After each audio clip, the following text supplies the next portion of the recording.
caught me. He complains all the time that our names start the same because he can't ever find his own name on things. Anyway, At least I didn't fine. call you Klee. That's I appreciate it. I do. I appreciate it. That's great. Today's going to be awesome in so many different ways. Obviously, the show match is going to be fantastic, but also we get to crown a champion and celebrate set 16 and get ready for what is to come. Matt, this is the Frune's first big look at what set 17 has to offer. So what has been one thing that you've been really excited to show people since you started working on this set? Oh man, I think there's so much in the set that we are excited about, but more than anything, it's got to be the Realm of the Gods. It's the big new thing with this set. It's, I believe the word is out now, it is replacing the carousel rounds, and we'll get to see it in action here in this show match. Really looking forward to that. Wait, yeah. where is Carousel? It's gone, but where did it go? Oh, it's just on a little break, just Okay. taking a little break. I think it got pulled into a black hole, is what somebody told me. So it's got to travel through a wormhole, and then we'll get it later. I think Roger stole it, to be honest with you guys. I think we found the culprit on that one. But let's take a look at this amazing artwork. I love it so much, and it looks so good. I am so excited because remember hearing about Soraka being one of the very first origins of the idea of the space gods. And so can you tell us a little bit more about why did you pick Soraka? And then how did that actually help you decide the rest of the process? Yeah, that's a great question. So it's true, Soraka was actually sort of the first proof of concept that we could do this. The idea being, can we take these characters from our League of Legends universe, rather the various universes we have throughout all our different skin lines, and find ones that we could transform into a sort of divine role. So in this case, Soraka, in her Star Guardian skin, takes on the role of the god of the stars. And it was a bold bet there, and our art team did an amazing job reimagining the look of some of these people. And when that first Soraka art came back, that we knew oh, this could work. This looks great. Oh my gosh. In the dev drop, I loved being able to hear about the design process for Echo to join the God rank. We're so excited to be able to showcase even more features about set 17. But before that, I think one of the things that we've all been eager to learn more about is what was Hwamie going to get as an augment in game to commemorate his win at the TFT Paris Open. You guys created a special prismatic augment, given that that was his second major TFT win. And so tell us a little bit about this, the Baron's Lair. Yeah, absolutely. So this one was cooked up by Kent Wu. Some of you more familiar might know Kent's work already on the game. He did a great job here. I know him for Lilia, but I was going to say, I'm surprised But I know Lilia is not in this one. Oh man, no, this is Hwamie's augment, not Kent. But so as we all know, in Hwamie's amazing Paris Open victory, the Baron played a pretty significant role in that exciting moment where he found it. And the thing I love about the Open is in that moment, you can just hear the crowd exploding with excitement. So we really wanted to capture the essence of Baron with this augment. And one of the most unique things about Baron's kit in Lore and Legends is how he can bring the whole fight into the void. That special effect goes out, makes the whole thing look really cool. So we wanted to capture that and immortalize it with this augment. Now on top of that, there's an extra little bit there where it gives you a tank item. This is actually a nod to the fact that some of the unique choices that Hwamie made throughout the day, in this case it was he really had an extreme priority for tank items in that final game. And not only is that a nod to that, but it also synergizes very well with the Baron effect to create this total cohesive package where you have your tank items, you stall out for the Baron effect to go on, and then you just wrap it up through the power of the Baron.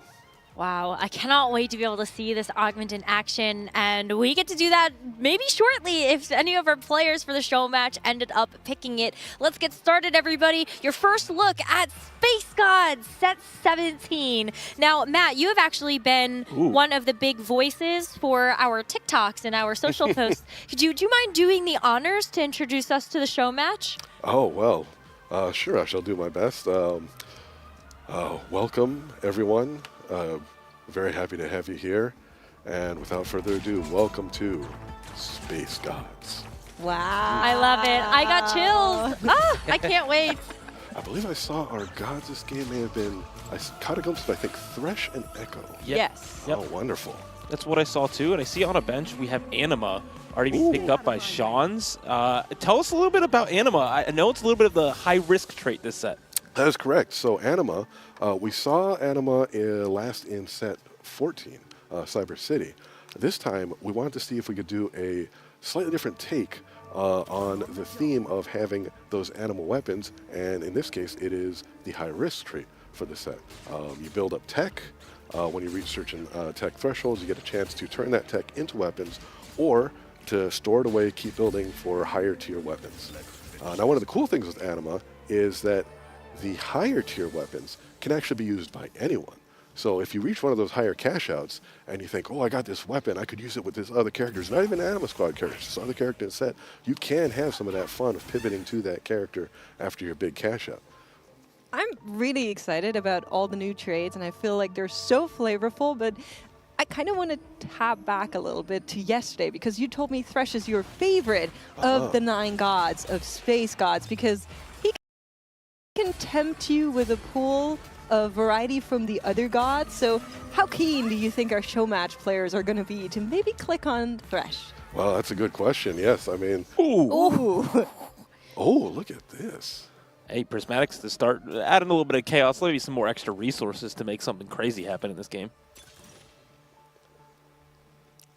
Oh. I like to see that Forged in Strength is still in the game. Yep. It's another nod to one of the great wins in the history.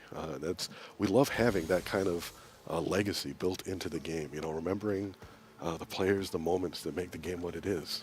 Yeah, that's been one of my most exciting additions, I think, when I've seen that come into the game. And I'm already starting to think like, well, we're going to crown another champion today. So Yes. you're going to have to go back to the books and make another one. Crown the next legend. Well, I want to know if somebody picked up Baron Slayer, because Me too. it is a prismatic, of course. I clicked it in the playtest, but I somehow wasn't able to channel my inner Juan Mi, unfortunately. Did not end up with a win for me. Ooh, I like this Dark Star trait. Now, I've got to be honest, I got walloped a couple of times by a Dark Star Mordekaiser. And so I'm kind of wondering, is this a trait that you expect people to have a lot of fun with? Was that something that you had in mind when actually creating the Dark Star trait, the entertainment factor? Oh, definitely. Like, we definitely believe that the spectacle of having people just sucked into the black hole on the side would be a lot of fun to see. So, you know, that you get that right off the bat, like it's unlocked at the very first tier, and you just start to have fun seeing people pulled to their demise. And looking at Lukeware's current spot on the board, playing going long, being able to have a strong board early, I think this is obviously a great setup in any set. And now looking at an early upgrade here for that Mordekaiser specifically, I'm pretty sure this is one of those units that has those 3 traits, and so it's kind of like the glue to a lot of boards. That's correct, yeah. It's in addition to Darkstar, which is a solid splash all on its own, you have Channeler, which is one of our new caster traits, and of course, he's a Vanguard up in front, a nice tank trait. And not only that, he also has his own hero augment. I believe it's called Heat Death. And it has a really, really cool way it works. Would you mind explaining that one? Sure, absolutely. So, yeah, that one is very straightforward, but at the same time, it is fun to watch. It starts as just an AoE around Mordekaiser, and that just keeps growing. That's so sick. Yeah, it does damage. When you cast, it has moments of doing even more damage, but yeah, eventually it can just envelop the entire battlefield. Necro. Do you see what I see? It's Vigar. Yeah! He did that too. He even has a radiant death cap. That's awesome. Nice. Yeah, Vigar, one of our meeples. They're the trait that have little meeple buddies that help them with their spells. They're a lot of fun to watch. Ooh, here we are. The god coming in. There's that random boon. Could be anything. Also a Spatula, so 2 pretty high variance gods here. Wow, so random boon. What is in the pool for the random boons? So that pulls from any of the other gods' offerings. So you can get just anything that they could offer, plus a little gold on top. Of course, the risk is you don't know what you're getting. It might not be suited to what you're trying to do. But, you know, you get a little bit more raw power for that. So are you willing to take the risk? Are you feeling flexible? Do you need to take a chance? You know, I mean, knowing when you are in a position in which you need to create the opportunity to get lucky, that's a skill all its own. That's true. I like that you can also see what people have picked if you look at the little pedestal on the bottom right of somebody's Yes. board. You know? I can see, okay, a couple people favored Echo. I know Makes you were kind of wondering, who do you think people will pick?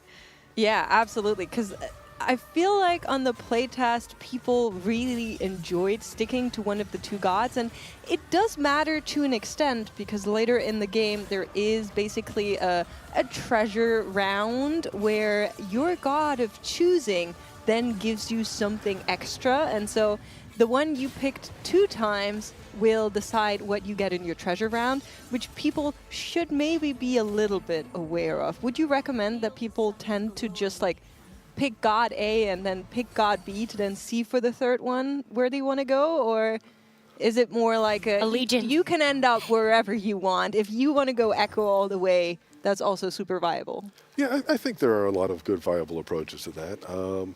I myself tend to just go in the moment. What does each of these blessings give me that I'm looking for? But if you want to plan around the big payoff at the end, I think that's also perfectly fine. We're also currently seeing a trait on screen that I'm super interested in. I was reading about it last night, Arbiter. It reminded me of Admin, which was one of my favorite traits in the past. Can you tell me about the design of this trait? Absolutely, that is correct. Great call out to catch Admin there from the past. Admin from set 8. Arbiter, in a very similar way, lets you sort of create your own trait from these little building blocks. We present you with some options that are inputs and outputs, causes and effects. And you choose one cause and one effect, and that will build your Arbiter effect, essentially. So, for example, you might have every 3 attacks as your cause, and maybe get AP is a very simple one as your output. And you would have someone that, as they attack a lot, builds up a lot of AP. That would actually be pretty solid for someone like, say, LeBlanc. But there are some wilder outputs out there as well, and some interesting inputs to build around. I played a set of Arbiter, or a game of Arbiter in the new set, and I believe I clicked on for every star level that you get extra attack speed. As a reroll fiend, you know, I was really having a grand old time making my entire board golden, and it worked out pretty well. So that was super fun. Awesome. I'm glad you enjoyed that. That's exactly the sort of, like, have a few of those in there that, like, oh, this could be a fun little build around with my Arbiter trait. So, yeah. Oh, I think we're seeing our new unit there. That's Meepsy in the middle. Yes. Ooh. Tell us about Meepsy. So Meepsy is a little meep piloting an asteroid golem. They are So cute. a new unit for the Meeple trait. They're a 2-cost tank. And yeah, we are very happy to have gotten them in here. Wait, so how did that even come about? You know, were you just like, oh, we're really excited to build the Meeple trait and we want to keep creating new champions that kind of fit into the convergence? Yeah, so in a way, like, it's, we knew we needed a tank. Like, that was the hole we needed to fill. We were looking through some of our options. And so one of the astronaut skins is Ivern. And Ivern, of course, has the Daisy summon. And so we were looking at what it looked like in that skin, and we saw the little meep piloting the golem. We're like, that's so cute. Can we just make that a unit by itself? I love it. And yeah, we even have it has its own splash art and everything, crafted again by our wonderful artists. And it's a very cute addition to the roster. Seeing the little meep in there just like vibing, just Yes. moving around is hilarious. I love it. I love it. I actually, wow, first off, I'm looking at this feeling lucky, and I'm like, okay. Yep. People like to, Oh, no. stop that. Oh, What? Where's all these Ooh. fans coming from? having the Tactician's cape, obviously great for these boards. Meeple is one of the big verticals in this set. How do you get to that 10 trait? Well, it's not easy. Okay. You will need some emblems to get there, but yeah, it's the payout. Should someone get there, is a fun spectacle to watch. Another thing that's super fun to watch that we're just seeing Manuta put on his board here is he unlocked Shepherd 3, which is another one of these chase traits that you're mentioning here, CLE. And I love this one because it's another new character you guys added into the game, and not only is it a new character, it develops the more you put. So Baya and Beijin. Bia and Beijin is the name of the summoned shepherd. Yes, Bia and Bayan. They are our new summon unit for this set. Yeah, so Shepherd is the summon trait. An interesting note with Shepherd is this time around, it is more of a class than an origin, which means it's not tied to any specific skin line. A lot of times in the past, our summon trait has been like, well, we'll take this skin line, turn it into the summon trait, so forth and so on. So it gave us a lot of freedom with what to do with the look and feel of this summon. And so, again, our great art narrative team, all that, like came together and said, okay, we can craft something from whole cloth, make something entirely new for TFT. What can we do? Hello. And they came up with this Hello, pair guys. of Hello, little guys. baby beasts, Saatteku Bia, suo bia. and then the Saatteku big mom beast ne that comes in cambio the con le higher tette di tier, Vesile, no? buy-in, and then at the highest, they work together as a unit. And So yeah, cool. I love that. a lot of fun to watch. Bia is very cute, and buy-in does some pretty sweet stuff. And they don't take up a board slot, right? Oh yeah, that is correct. As a summon, they're just a bonus unit they're free to have. We are going to be going into our next carousel round, so I kind of want to take that as a pickup because there's been a lot of confusion around the gods and the catch-up mechanic. Yes, I'm calling you out specifically, chat.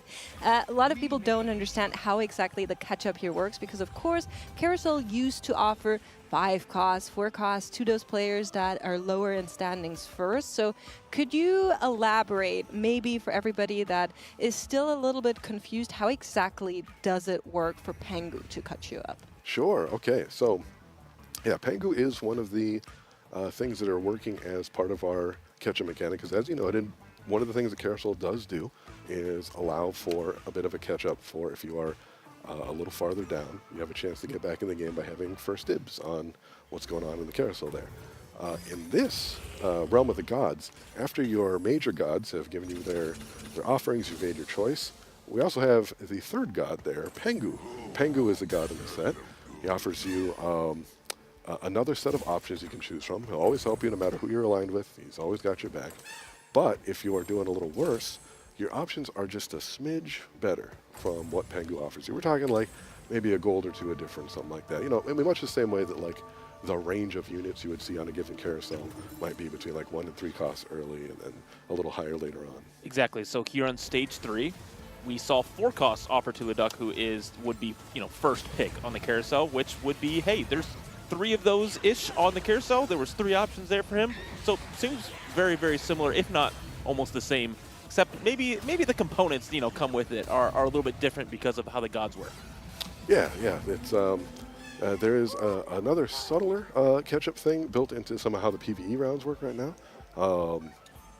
It's basically some of your components may be replaced with anvils instead, giving you a little bit more selection. Not more components total, just a little bit more selection when you're placed a little farther down. We have it. The Baron's Lair is here. Oh, yeah? No way. so On cool. board for Hollythoth. Nice. Oh, and we got augmented power, so it looks like we're going to be seeing gold or silver augments for the final one. But wow, I can't wait to see this particular augment in action. And also, he's using a trait that I would love to know a bit more about. That's the Timebreaker trait. I remember the dev drop talking about this a little bit in terms of it being able to give you some additional rewards. So what are those breakpoints? What do they look like? Oh, sure. Okay, yeah, so Timebreaker is pretty straightforward. The 2-piece, that's what opens up the sort of econ aspect of the trait, I suppose you could say, where on a loss, you get rerolls. On a win, you get XP. And much like older traits, like, say, I believe Exalted did something like this, the XP is stored in a little thingy on your board that you can then sell when you're ready to get that XP. But yeah, losing also gets you the rerolls. So it gives you, like, whichever direction you're going, like, you get a little extra stuff on top. At the 3 and the 4, it becomes more of a combat boost. You get some bonus attack speed, very straightforward stuff. Perhaps the interesting part about Timebreaker is its 1 cost, Ezreal, is a special scaling 1 cost in this set. Whereas he builds up more takedowns, you might be able to see him in action here. With more takedowns, yeah, you see a little barrage of lasers from his drone backup. He's similar to, well, not exactly the same, but similar to Kale was in previous set where she ramps up, so he can do the same thing, right? Exactly, a similar kind of goal. Have this one cost as a dream of scaling throughout the game. One cost reroll is back. Let's Me, go. Ezreal, 2020. Yes. Nice. Oh, Twisted Fate also I've seen be a fun reroll to play as well. But I want to call out that we see either 2 Timebreaker on this board that's going fast 8. It's a very good splashable thing. It kind of reminds me of Bard from the current set. Bingo. Yes. Yeah. Yes. Yep. Yeah, it is a nice little bit of extra boost that you can splash in if you'd like. One thing I want to call out because one of people's favorite things about set 16 is the flexibility of it. Yes. Talk to me about Kane and Redeemer. That's his only trait. Ah, so Kane is a pretty interesting one. Or is it Rost? Which one is it? This one's Frost, I think. It is Rost, yes, Okay, you're right. thank you. Rost, yes. So Rost is a tank in the set, has the Redeemer traits. That is the only trait. Rost is sort of an invitation to a different playstyle in that Redeemer has a built-in build-around to it. It's for each trait you have active. So you're trying to like just have a bunch of traits active. And so by having that built into a unit as opposed to an augment, we give another way to like present this mini game to you. Here, here's this other direction you go. Now, it's interesting in that like that is not, he himself is not really a flexible unit in the sense that like you can't just throw him in. You have to like build around what he's doing. But when you get him, he has the opportunity to nudge you on a different path than what you're doing. And in that way, we're hoping can encourage some of that flexibility. Like I was doing this thing, but now I got Ross. Maybe I'm not going to do this other thing now. Very cool. So did you kind of envision him then to be sort of like Bronze for Life or? Yes, yeah, exactly. That kind Yes. of like we're going to get as many traits active as we can and benefit from that. Okay, I have another quick question for you. How did you get Rammus back in the set? Yes. Who did you convince to get this back in the set? Well, I mean, Rammus, it was exactly the right unit for the job. We wanted another good tank for Meeple. Rammus looks very tanky, and I believe we gave him a spell that looked pretty cool. He looks very meeple. Yeah. Very. Yeah, you can see when he gets the Meeple going, I believe they all sort of hang out on his shell there and help buff up his defense. We did see Trisha just roll down a little bit, and a lot of the legendaries were popping up in her shop. We have Shen on the board as well. I know, Cieli, you were really excited to see some of those favorites kind of return, a lot of legendaries for the first time being chosen to be one. How do you decide which unit gets to be legendary in a set? Oh, that is a really good question. It's a number of factors. I mean, we are certainly aware of like which units have not yet had a chance to be one.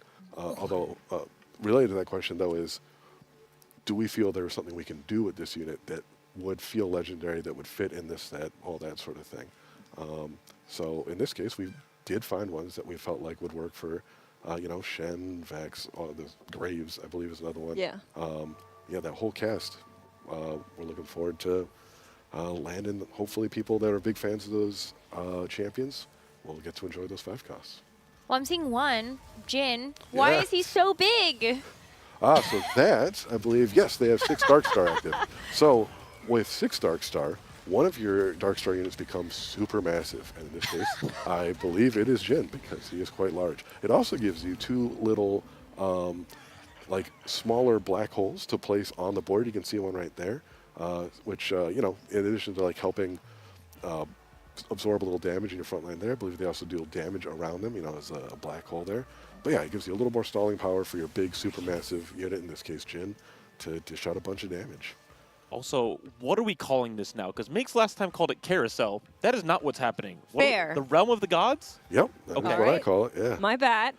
Good catch. It'll The take a- realm of the gods. It'll take a little bit of a Click on practice. fresh. Come on, I dare you. Roll the dice. Yay! Latak is a real one. Ooh, 5 cost Graves being an option here. He does take it. This is a unit that I'm very excited to play. I didn't get a chance to yet. Tell me more about the design behind this unit and how flexible it is. Okay, so Graves is a very cool one. Graves has an entire tech tree built into him. There are a series of upgrades. Basically, each round you get offered an upgrade. It starts off pretty quick, so you have a chance to get a few upgrades right away, and then it slows down over time. But each of those upgrades can potentially put them down a different path, a different tech tree of what you're trying to build. So you might have a more traditional backline carry. You might go a more castery route. You might go for a more like mid-range fighter type of upgrade path. But there's a lot of different ways to slot him into your comp, and whatever items you might have lying around spare, it's easier to find a home on Graves. It also gives them a big scaling fantasy. I believe all in all there are something like 30 different upgrades available for him. That's crazy. Even more if you count like the different levels of some of the upgrades. Like some have like upgrade 1, upgrade 2 of like the similar thing, but they're stronger. But yeah, there's a lot you can do with that unit, and I think people will have fun experimenting with all the different options. Is this something that you looked at, like Rise, for example, from this set, and you said, well, people love being able to kind of flex around with Rise, make those spells? Oh yeah, absolutely. Having some of those units in there that are like, oh, here's what can I do with this? You know, what can I build with this? How can we cook? Yeah, exactly. Sorry. I'm freaking out. I saw the UFO on Cesar's board here, and I want to see it again. He's playing around those meeples, and he has Bard, which summons that little extra. But here's our treasure round happening right now. So we can see Thresh's Blessing. What exactly is that? So Thresh's Blessing, I believe, will each round roll a die for you and give you a different upgrade based on that die roll. So again, a little more chance. Ooh, the anomaly? Yes. Oh, yes. So Echo's Blessing. Echo gives you a bit of a blast from the past. It's an anomaly item that you put on one of your units, and depending on what the roll is, it will mimic the anomaly effect, one of the anomalies from set 13.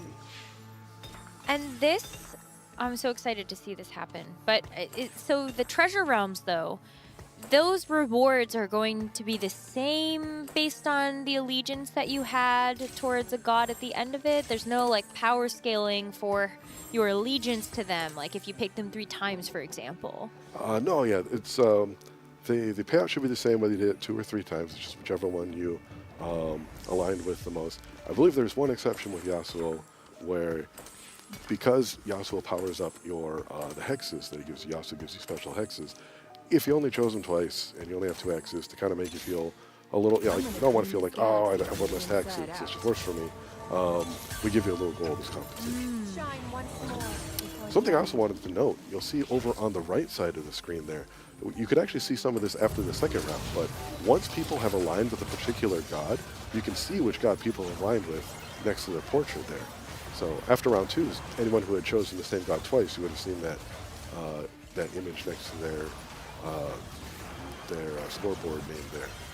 Which is pretty cool, because if I know the rest of the lobby is going to go into a Thresh gotcha moment, I can still catch up if I haven't aligned myself and also go down that route to kind of follow the lobby tempo a little bit. Yeah, and it's also fun just to see, like, hey, what here's can a we all Graves do? upgrade. Oh, yes, there you go. So you can see, here's all the different upgrade options you have. There's a gold cost for some of them on the bottom. Of course, some of them are also just, hey, free. And we'll see what happens when you pick one. Look Whoa! at that. Wow, Your he got brand new delivered. Graves. Yep. So cool. Factory new. So what is this bench slot that Ooh. Rammus is in? Okay, so Meeple at the higher tier there can create this the cloning facility on your bench. These little meeps hang out and clone whatever unit you put in there. It works very much like if you remember set 11. Wait. Yeah, Yep. exactly. After enough rounds equal to the cost, you get a new copy of the thing. So once you get to that gold level of Meeple, you can start cranking out more units. This giant Tom That Kench. thing is huge. I'll bet that has an anomaly. Yep. Yep, sure does. Also, we see Aurelian Soul. I know he's a god in this set, but he's also a unit. So yes, most of the units that are gods do not appear in the set.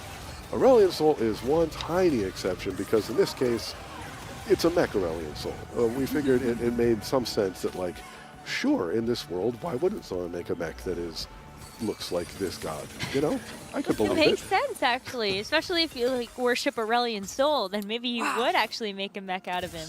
Yeah, and that did give us the opportunity to. So the mech trait allows you to transform your mechs between two different modes and two different forms. That is, and so the form that Aurelian Soul transforms into is the jet form, the spacecraft form, which then operates much like the old Set 3 Aurelian Soul, the battle cruiser flying around, launching fighters.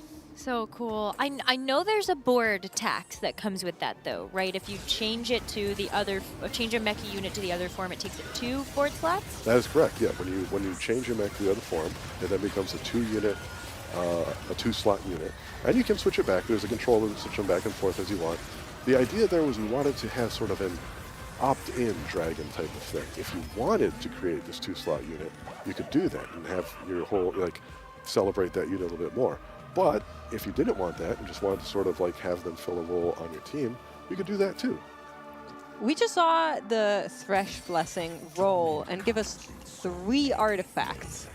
That was insane. Fortune I think strength. that was Forge. Oh, okay. I was shocked. I was like, what? All right, yes. Yeah. That's a lot more reasonable. As wild as Thresh's payouts can be, I don't believe it's that extreme. What do you think is the best payout that Thresh can give people from the Oh. rolls? From the rolls, boy, that's a tough one. It's a good split. It's a lot of minor ones that can add up over time. Sometimes you get some stats, sometimes you get some goals, sometimes you get some rerolls. You're never really sad to see any of them. I think it's a pleasant little surprise it gives you there. I like it. One of the things that players are theorizing, and I'm sure a lot of the players that are highly engaged in the competitive scene are thinking about, is how do these gods impact the play style of the game? Does something like Thresh, can you only play it from ahead where you have some HP? Is there thought about that when we're designing these things? There is a little bit of that in that. So generally, the idea is that each god should have the context of your current game should matter, and if it influences the choice of which god you make, that is good, right? If you were always in this game, for example, if it came down to well, you're always supposed to take Thresh 100% of the time, that wouldn't be great. So the idea is certain context, this kind of board might benefit more from this sort of thing, this kind of situation might benefit more from this kind of thing, and through that, we create the opportunity for each god to have its moment to shine. One thing that, interestingly, kind of helps with that a little bit is you may notice in the Realm of the Gods moments, in addition to the blessing, the offering that they get, each god is also offering you a particular component. Right. So even if you're looking at these two are close, normally I would go this one, but this one over here has this component that I kind of really want to build this other item. Do I take the one with the component to build the item I want? Do I take the other one that's I favor a little bit more, but I might build it to item I don't quite want as much? You have to weigh all the different combinations there with your choice. And just to follow up on that, the components are random. It's not that Soraka always gives you a belt, but it's just, it can be any of those components. And is it also random between the different players in the lobby, or are we all getting the same component from one god? So it's the same random component for everyone. So basically, Alright. everyone seeing the Soraka offering will see, here's this offering plus this specific component. If it's a belt, we're all seeing a belt. Okay. But it could be a belt, it could be a tier. And hilariously enough, I think at one point, I think we still have this, one of Soraka's offerings was a belt. So you could get a belt and a tier at the same time. Oh, fancy. All right, I'm seeing a couple of people really starting to lock in on the endgame boards now. Now that we're in stage 6, we're seeing a lot more legendaries getting picked. Yeah. Everyone seems to have favored the anomaly from what I've seen as well. But what does Sona do? I see this the Commands? Yeah, and everything. Yeah, Sona's a neat one. Sona creates these command mods that you attach to units. Basically, they give you a little bonus for a few fights. They stick around for a couple of fights, and they're just a little enhancement that can, give a special effect to the unit, letting their attacks burn or sunder or whatever the case may be, allowing it to stun maybe, give it a temporary item for a few turns. A lot of variety there. So each turn, each couple of turns, you'll get a new command mod and kind of figure out, okay, what do I want to do with this? Where do I put it? That sort of thing. Oh, we got our Ooh, top got our four. top Oh, four. you kept the top 4 graphic. Oh, yes, Yes. absolutely. No, I mean, it's such a fun moment to celebrate that, yeah, having that remain, it's great. That was something that I was so excited to see get released in KO Coliseum because it feels like I actually celebrate the top 4 more. Yeah, okay, that's the hope, exactly. Like, one of the things with TFT, sometimes it feels like players may not realize that, like, doing top 4 is good. Like, Yeah. it's not that, like, people are like, well, I didn't win. It's okay, but top 4 is still, you did kind of win. That's your... You got you're the top half. LP. LP go up. Right, yeah. So for celebrating that moment a little bit more so you feel like, oh, I did it. Yeah, then that lets people feel good. Blitzcrank also being featured on the other side is a 2-star. This is Ooh. a damage dealer? Yes, this is a fightery, brawling Blitzcrank here. He's part of the Space Crew trait, and he will uppercut people into disco balls, creating big old disco explosions. I love it. That is awesome. Oh, we're getting to see an Anima Squad cash out here. Ooh, okay. Ooh. What do we got here? Prototype. Okay, so this is one of the cheaper ones. Okay. Yeah, so once you, there's a spread of different tiers of anima payouts. Again, your highest tier ones can go on any unit.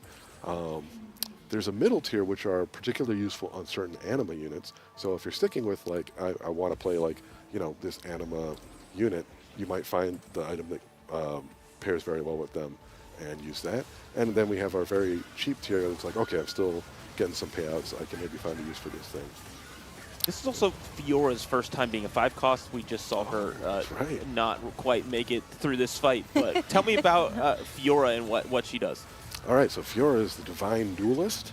Some of the damage you deal, some of the player damage that is, gets healed back to you. But also she has this little thing that as the greatest duelist in the land, if she's ever one-on-one, she will just win. Hold on, what is this? Why is there a dragon on our board, What? Matt?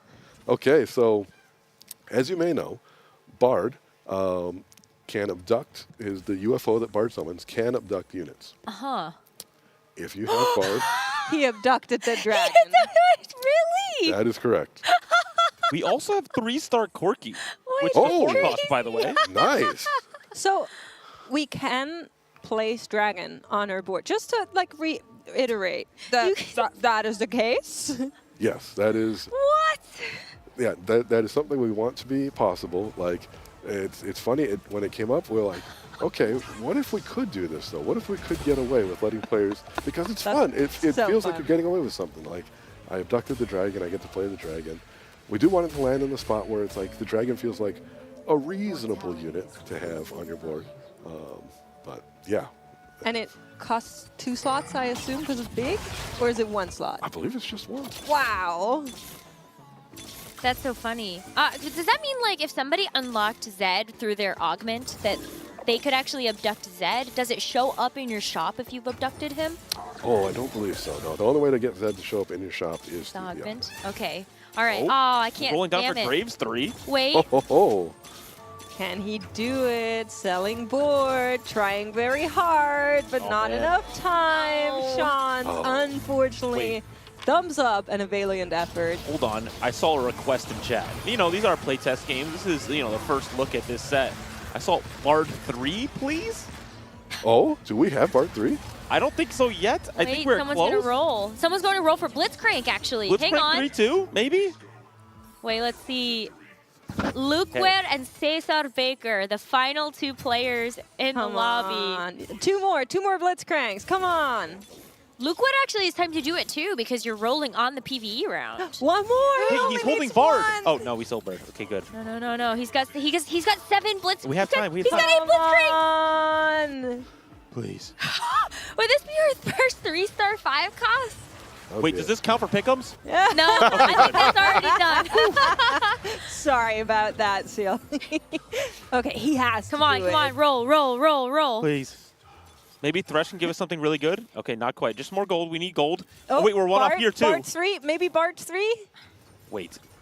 I know he has this UFO. We have so much gold we just sold, so now we can continue to roll. He saw a Blitzcrank in his shop. There's the Blitzcrank! Blitzcrank 3 on Luker's board. No? Is it not? Maybe? I didn't see the 3-star. I Oh! didn't see the 3-star. Oh my God! Wow. Let's go! Wow. I did not expect to see this today. Wait, look at all the UFOs. Oh, Who it's two could off. win? Oh no. Wait, what happens? What cast comes does through? you- Oh my God. Dude, the giant UFO. That is one way to win a show match for sure. Yeah, that is quite a spectacle. What a fantastic showing of the new set. I'm so glad you folks got to see that. That is a very fun one of the five cost 3 stars. I also may have gotten a compilation of some of these, and I think it steals every unit that was on the opponent's board. I think so. That's incredible. Wow. That's so I incredible. mean, you know, it's at that point you've kind of already won the game. Sure, we'll give it to you. Hey, that's so fun. Wow. Okay, so I'm already super excited to see the set launch, and we got to cover a lot within the show match. But Matt, is there anything else that you did not get a chance to see in game that you're really excited for players to discover when they get their hands on this set? Oh man, really, there's so much of it here that I'm just looking forward to everything. Seeing you folks experience this. Definitely, I'd love what we saw here today with the Bard 3. Really fun. There are other great spectacles, both with the prismatic trait and the 3-star 5 costs. Looking forward to seeing some of those, discovering those. But yeah, just everything in the set. We really are looking forward to you folks enjoying this new set, the Realm of the Gods, everything went into it. Yeah, thank you so much. Can we talk about that artwork really fast? Oh, absolutely. Because that was something that I think we were all oohing and awing at while watching this game play out, is clearly the care and detail that went into actually crafting the gods, but also the music and the sounds and the feelings of when you actually use these champions. Yeah, it's a big guiding light here was, again, we wanted to make sure that this time, this space set felt distinct in that it was a very fantasy style of space. So everything from like the look of the gods, making them feel very mystical, very divine. The look of the realm when you first load into the realm of the gods, like it does feel spacey, but it doesn't. You know, there aren't a bunch of machines around or anything. It's very like mystical space. And then there's the gods on the thrones glowing, or their altars rather, and you see them like right away, right first thing you load in. So yeah, getting to see all that. And you mentioned the music. The music, I think, does a great job of like riding that line between sounding sci-fi, having great epic moments as well, but also embracing some of the lightheartedness and silliness that like traits like the meeples, for example. Like TFT always has a bit of lightheartedness to it, and I think it's the fact that we got to keep that while also keeping these grandiose gods is wonderful. As soon as I saw the meeps, I just typed in the chat of the preview thing. I was like, meeps 2020. No matter what Everybody happens, did. I We will were be all playing this giddy. every game. Yeah. So I good. got obliterated by somebody that hit the Meeple Prismatic. Oh, really? Oh, you got to see it. I did get to see it. So can I spoil? No, I don't want to Don't. spoil, Okay, actually. okay. I don't want to spoil. But all I have to say is that if you get a chance to actually hit the Meeple Prismatic in game, you will enjoy it just as much as I enjoyed getting destroyed by it. It was very cool. Yeah. Please do experience it for yourself or see it. Yeah, like having us describe it to you, I do feel like would be sadly a criminal underselling. You're right. But yeah, I'm glad you got to see it though. That is a fun one. It is super cool. Well, Matt, thank you so much for joining us in Spain to give us more insight on what's to come in Set 17 Space Gods. Any final words that you want to say to the fans of TFT that are looking forward to seeing this on April 15th? Yes, I was just thank you very much for having me here, and thank you everyone for taking the time to watch this show match. And as always, for just playing our game, sticking with us all these years. We're really excited to have you see this next new set, Space Gods, Set 17. And yes, thank you so much for always being a part of TFT, making it what it is, keeping it the game that it is. Thank you so much. Thank you, Matt, Thank once you. again for joining us and for also, of course, putting this amazing set together. Set 17 is going to launch on April 15th, so make sure that you stay tuned to play the next set.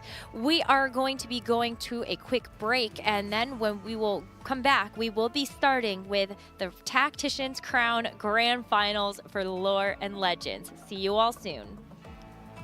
My goal for Tactician's Crown. Low. As well, we've had a bloodbath and we're down to our top 4. For a player that wears his heart on his sleeves, unafraid to show the joy of a win and the frustration of defeat, it was a moment that would have broken anyone. Elia turned the ladder into his proving ground, claiming the #1 snapshot points in EMEA. He played with a singular vision, a master of Fast 9, pushing the limits in every lobby.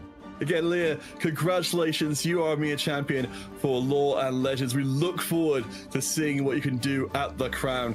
From Tier 2 to EMEA regional winner, and now in the grand finals of Lore and Legends Tactician Crown. Elia, you've shown us that being a champion isn't about never failing, it's about how you rise. The guy has such an insane read. We prepped for the entire thing together. I was so down last set after my performance. They believed in me this set, and now making worlds with him together, a final lobby. It's surreal. It's surreal.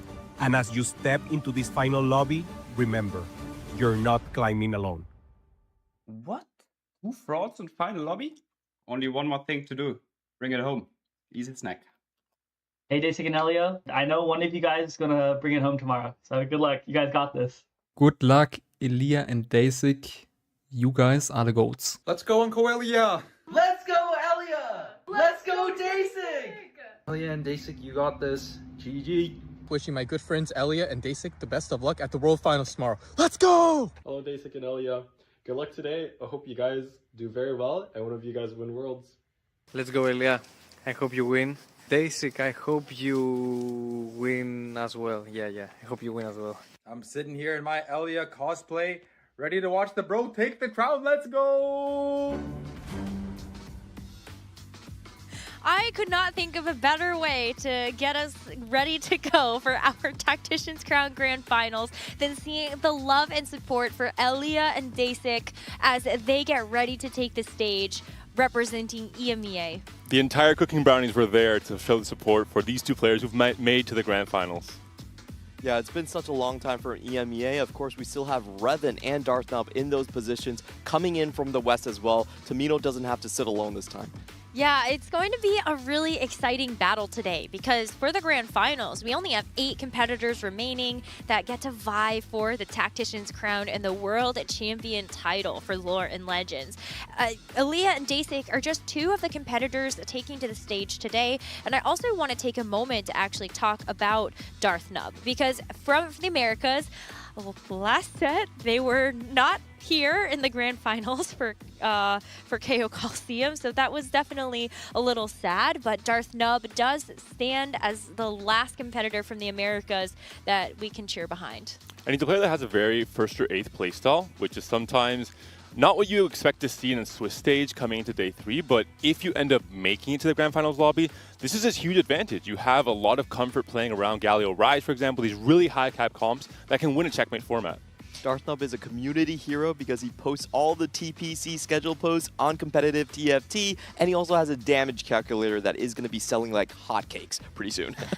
I've always just heard good things about Darthnub, just as like a person as well, not only how he ends up being that community figure, as you're saying, but also just how he supports the rest of his study group. I feel like when it comes to TFT, we always say it takes the solo player to actually play the game, but it takes the whole team to try to get the win. And so you could hear that not just from the support that Elia and Dasik were getting, but of course the way that Darthnub helps to build up his friends in the process.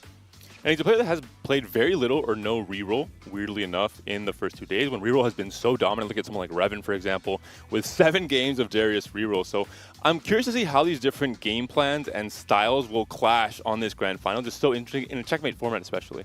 Well, someone that's also very interesting is Saya. We saw this player take a Kiana 3 Ishtal cash out to 650 and win the game. But he's also done some really other very unusual things in this tournament. tournament. Saya is the player to beat coming into the finals. Just think about the records he has already rewritten. 78 points in the group stage, the most dominant that we've had in TAC history. If you look back to his regional performance, he has not gone 8th place for 30 straight games. Even his run yesterday, 46 bomb day 2, another record, and then not actually going into the 8th place at all.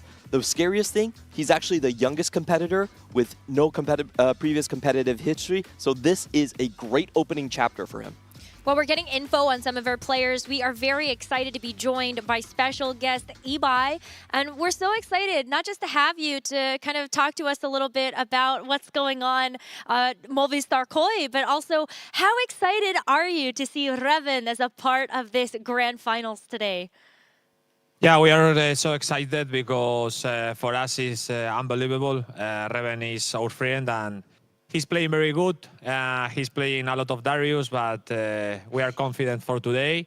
So let's go, Reven. We are with you, no? We're cheering. Yeah, we are cheering. We support our friend because it's like he had the idea to set up this roster with Odessa, Safo, and Aleson. Yeah. And actually, we were pretty sad when he lost the tier 1 place. Yeah. But he recovered in the best play to do it. So we are extremely proud of him. So we just want to let him enjoy today. And if he becomes the champion, we are even more proud. But for us, he already won. So it's just a party day for us. It's been awesome watching Reven's tournament run to reclaim that spot in the TFT Pro Circuit. And I want to ask you a little bit about how it's been to watch from the community perspective. Reven was saying he had 15K viewers watching his tournament yesterday. And how has the community reacted to Movistar Koi's success in TFT? Yeah, the Spanish community is insane. Reven has a lot of experience on Twitch and YouTube. He's a big streamer a lot of years ago, and he's playing very good. So the Spanish and Latin American community is so huge, Quentin. It's supporting him a lot. Yeah. Actually, the community didn't lose a single tournament from him. Even he's on a Spanish tournament, a European qualifier. Of course, when he got the world's spot, but actually, big day for him. He was working like for several months for, I don't know, maybe 15 hours per day because he streamed a lot. Then he studied the comms, he studied the lobbies he had to play with, and well, he deserved everything he got. And of course, the community supporting him. Even we have a community who is like really troll sometimes. And it's like, you made the bad decision here, but Reven is like, okay, I won't listen to you today. And well, they will be here to be on your side, on his side and on our side, of course. I love that. Any final words of encouragement that you would like to say to Reven before he plays this grand finals? Only big W's for Reven. We expect a high level performance and let's go. We trust him. We trust. I love it. He will do. Vamos. Muchas gracias a todos. Thank you so much for your time. Thank you. Thank you very much. Big W. Big W's. I love that. Big W's for Reven. Lots of encouragement. I mean, Panda, this has been an org that you've also been a huge fan of with the Spanish roster that they've put together. So, yeah, how has it been from your perspective to kind of watch this community grow? It's really crazy from Reven to think back. Set 14 Cyber City, he came in to form this roster, as they mentioned, for 4v4. And he came in having not played TFT competitively for 2 years. His last competitive experience was in Set 7 Dragonlance Regional Finals. He was very rusty. He had to be picked up off of the ground and kind of trained throughout this EWC run, through an open qualifier run with the rest of his team. And I thought, there is no way this guy can get good enough, fast enough to compete at a high level. But he has done the most incredible improvement across 2 sets to make it now to a grand final. It's just crazy to think about. It's so exciting to see all of these players on the precipice of this Grand Finals win. Saya, Reven, Lisao, Dasik, Elia, Darthnub, Mori, and Bimbin. You can see them getting ready to go for their first game of the day. The way this works and how you claim the Tactician's crown is you have to reach 20 points. Points that you will accumulate based on your finish in each individual game. You get 8 points for first place. If you go 8th, you only get 1. Once you accumulate 20 points, you must get a first place in order to claim the crown. Checkmate format is so exciting because we get a chance to see a multitude of play styles. Reaching the 20 points, all you want is to just get top 4s. Try to get there as quickly as you can. And then once you hit that 20-point mark, you turn on the jets, get those firsts. We have had a couple of TAC rounds where elite players have been able to finish it in 4 games. Title and Hwanmie come to mind, but a much more standard route would be going to Game 5 and Game 6. And just like Necra talked about, a lot of times that strategy is to be top 4 and safe before you go into the checkmate, and then turn the jets on to go right for the highest cap you possibly can. And Checkmate adds a very unique thing to TFT psychologically, because if you are, for example, the first player to reach 20, you have a massive target on your back. It is not only incentivized, but it is completely legal for everyone in the lobby to purposely target grief you to make sure you cannot win that game, for example. So there's just so much more to think about when a few players are kind of to check as well. It's interesting when you look at some of the statistics of our competitors across this specific tournament weekend. And when you look at some of the players that might be the biggest threats, I think you do have to turn your attention to who has the highest first place rate. That would be Saya, Reven. Both were able to reach 70 points throughout the last 2 days, so that makes a lot of sense. But then also Darthnub comes into today with a 30.7% first place rate. Just absolutely insane. And I want to point out with Darthnub and Dasix particularly, these are your non-rerollers. They're actually going to be playing slower in the lobby. Your big rerollers that are going to push very hard are going to be Reven and Mori coming into it. So just, you know, when it's only 8 people in the lobby, you can pre-scout and predetermine the likely tempo. I would add Elia in there as well. Maybe not a very wide net of reroll comps, but specifically on the Leo and Amalzahar Zoe reroll, he played a lot of throughout the days 1 and 2. I think it's going to be very important for the first 3 games in particular. But coming into Game 4, coming into Game 5, that's where the Fast 9 comps, the really high cap comps, will come in as the stars of the show. And I'm very curious to see how Daystic in particular transforms his game plan.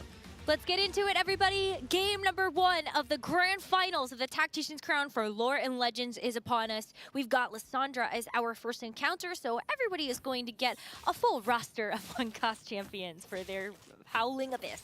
A little bit of extra gold to start off the lobbies. You can go directly into saving up for a bit more interest here. And if we're looking at the 1-cost, one champion I would like to mention is definitely Ishtal Kiana. That is one of those champions that can take you through 1-4 without being itemized, and also gives you that chance, as we've seen from Saya yesterday, to go for that Ishtal early. I'm also excited, though, to be able to see Viego, for example. While Shadow Isles has not been a super hot topic coming into this tournament, it has actually been a composition that several players, Dasik included, have looked at as a comp that you can unlock, be uncontested, and just try to go down that route with the early Viego too. Yeah, in this field in particular for this top 8, it's only Dasik that's played a game, but he won with it, right? So he has very good feelings on this line. We're seeing the Nivea here, possible upgrade for Saya, has a fairly good start into some kind of AP line. We haven't seen Demacia AP being very good in the stats. That's mostly because all of these players know how to pivot out of Demacia into Galio Rise, which is one of the highest cap comps in the meta right now. Yeah, so if you're saying if you're stuck on Lux and Garen, you That's may bad have news. done something wrong. That's a 6th place average, probably. Yep. The 2 big compositions that we need to look for and are going to be winning most of our lobbies. Number 1, I think it has to be Darius LeBlanc, just because Reven has been so dominant on it. 7 games, 2.14 AVP. The other one, like David just mentioned, has to be that Galio Rise. Well, you heard from Reven at his interview yesterday. He's like, I'm calling it now. You want to play Noxus reroll with me? We can go 7th, 8th. That's fine. And but I'm staking my claim. It's a much harder reroll to contest, right? Because you have to find the Draven yourself and play it to then be able to contest someone on the Dariuses. So as long as Reven finds those ins and finds those early Dravens himself, he'll be happy to go into that line time and time again. Okay, a couple of competitors have already selected their augments. Binbin and Darthna both took Patience as a virtue, so they're going to be stacking up extra rolls. And what are you seeing here, Clement? So this is very interesting because he actually high rolled a 6, which does give you that additional spatula. Typically, we do see that being reserved for Demacia. It's kind of the easiest line to play into, easiest to get the Galio online as well. So we'll see some cooking from Lee Sao. He typically is a very heavily Void player. That is his favorite line, just going for Baron Nashor from regionals all the way to yesterday's TAC round. But with this spatula, Demacia is the most common option. I also know that Lee Sao loves picking high variance augments. So it makes a lot of sense. He's like, okay, slightly magic roll. I'll just high roll this.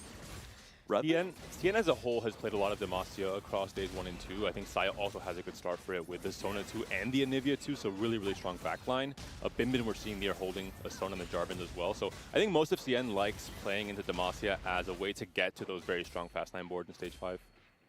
It's a really good start for Revan. You know, usually when you're looking for the delayed start, you don't want multiple backlines. He has 2 bruisers and another fighter that can be sandwiched in between. Strong start.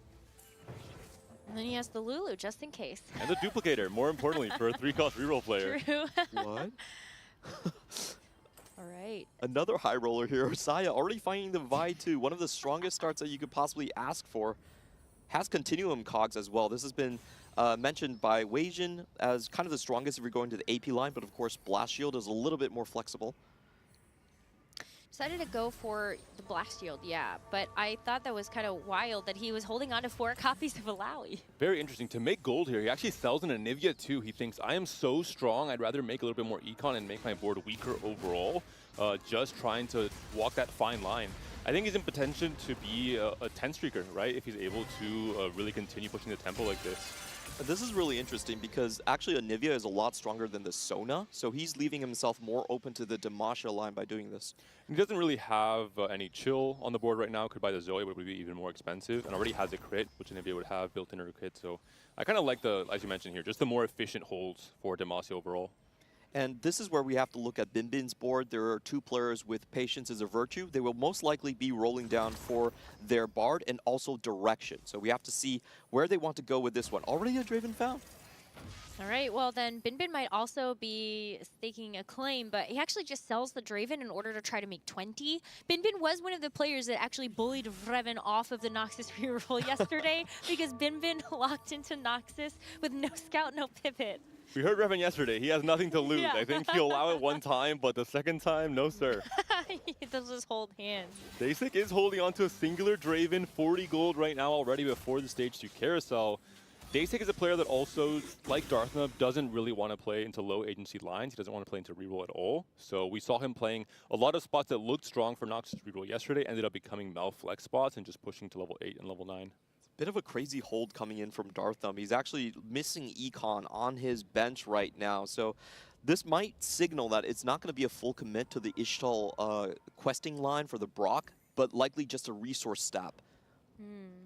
Do you care more, though, about like being able to have the pair of Malzahar versus being able to make the econ? Well, if he gets the Malz here, that would be the correct call. No, true. No Malzahar, though, so I think maybe you just have to go for items.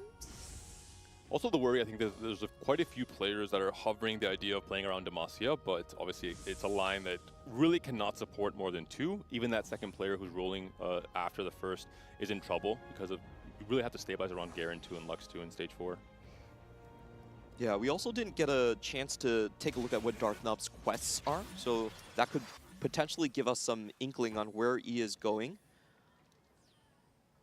In the meantime, Lee Sao just picks himself another belt. Freljord, again, one of those stronger emblems to hold. 400 extra HP early, can stabilize your board quite hard. And he's also unlocked the Tryndamere, so very strong inclination of going into the Freljord and AP flex line. Cool. So maybe trying to get Rise unlocked at some point in the game. And with the Freljord emblem and how much easier it is to guarantee you unlock Volibear quite early the moment you go 8, it is quite strong to play around the 7 Freljord trait as the way to, I think, fight against the weakness of Freljord, which is that stage 4 where you're level 8, you're trying to find a way to get to actually play Rise on stage 5. 7 Freljord is a very strong and cheap way to do so. I do wonder if Dasik has been swayed by Revan to go into the darkness here. He actually hasn't played a Darius LeBlanc game, which is very special during this TAC Crown run, but I think after the Ibai interview, he's going to try it for himself. It would be interesting to see then where Revan decides to go. I mean, while of course we can look at the fact that he played a lot of that Darius LeBlanc, he did show us some really strong games of being able to go fast 9.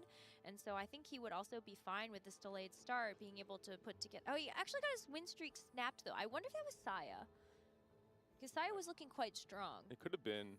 Viego does sometimes get out of position as a melee carry. In Stage 2, usually a very easy way to 5-streak, but sometimes your positioning is off by just a little bit. He gets targeted early, and that's really the big source of your damage. He's actually holding for the Aurelian Soul.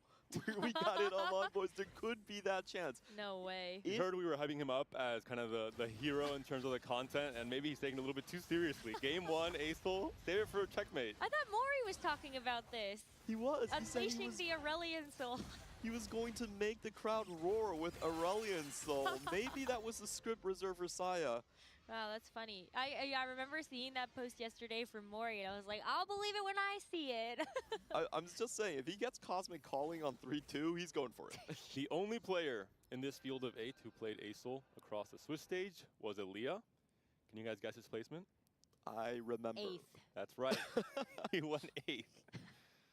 That is probably about what we expect when Aurelian Soul is picked.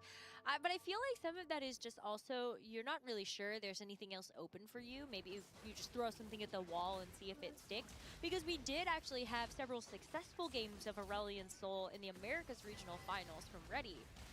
Which is why we were like, wow, you sure proved us wrong.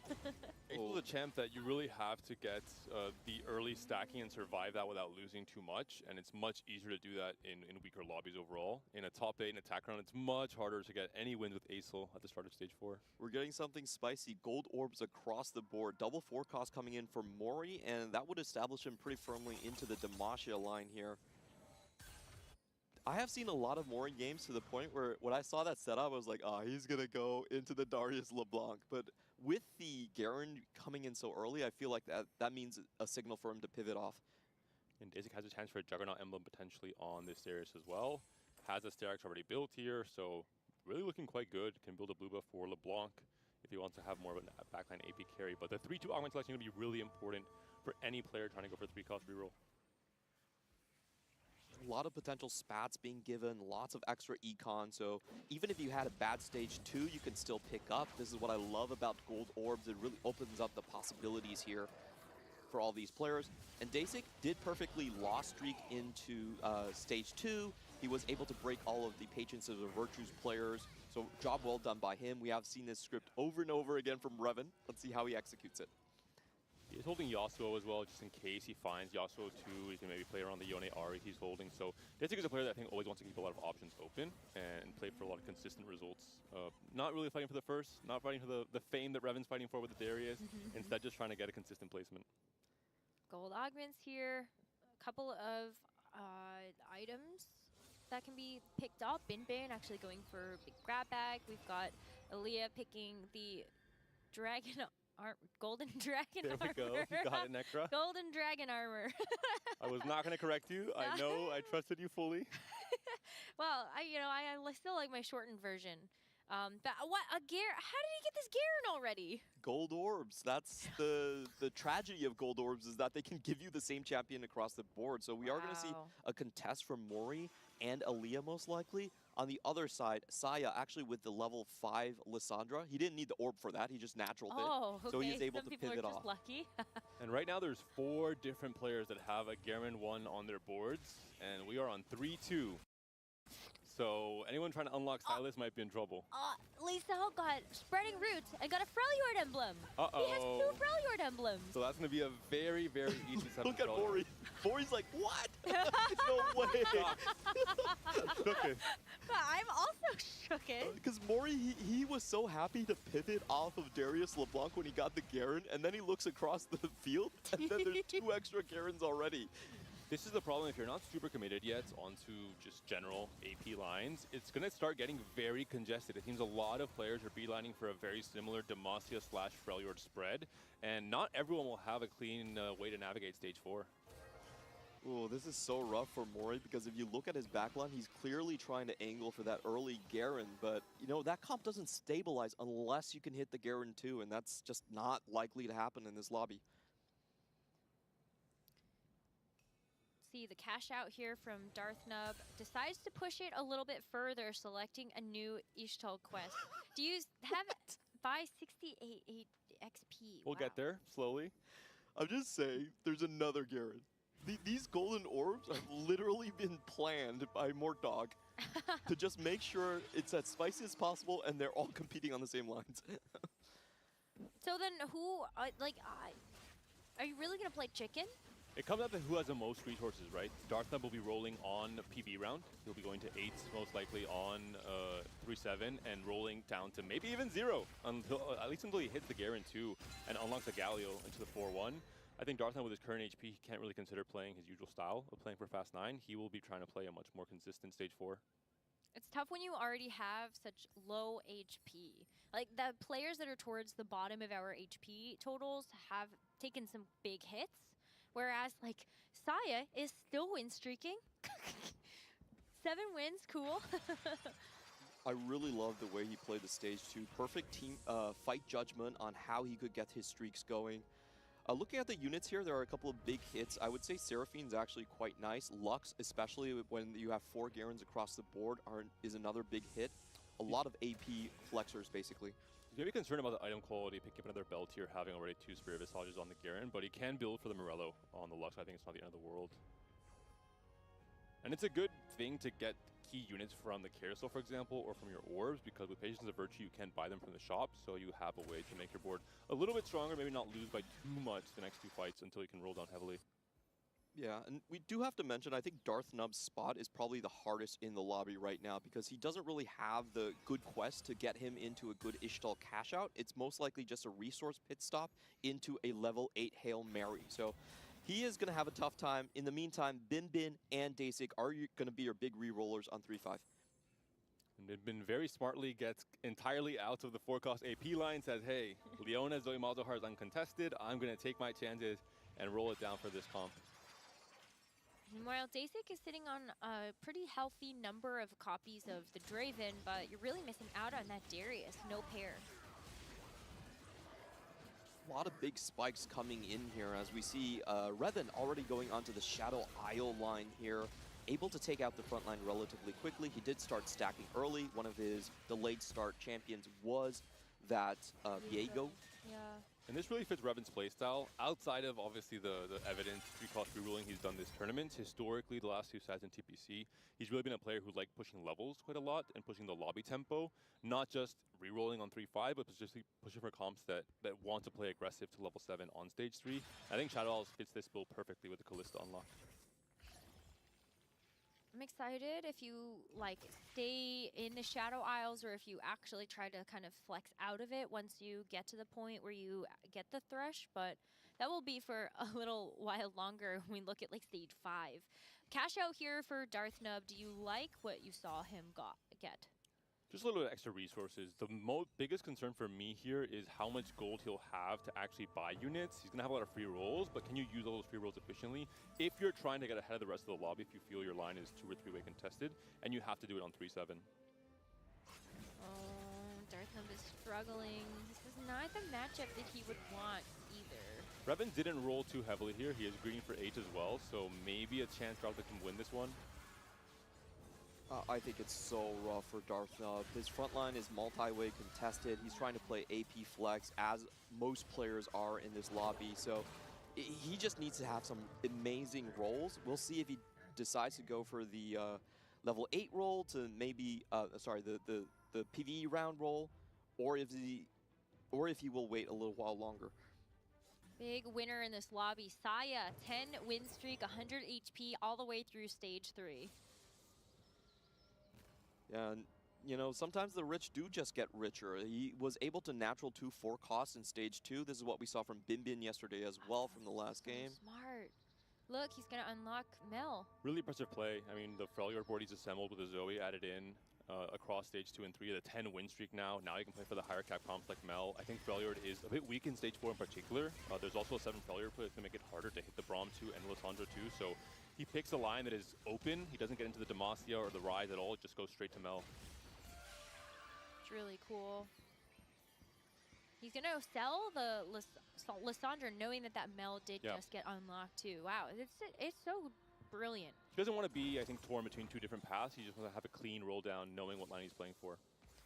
Okay, and this is do or die for Darth up here. Can he hit that front line and back line combination? And the Garens do bless him. Double Garens in the shop. I would have liked to see him hold that 4th Garen, at least for a bit during this roll down, if he had the time to, just to try and grief other players.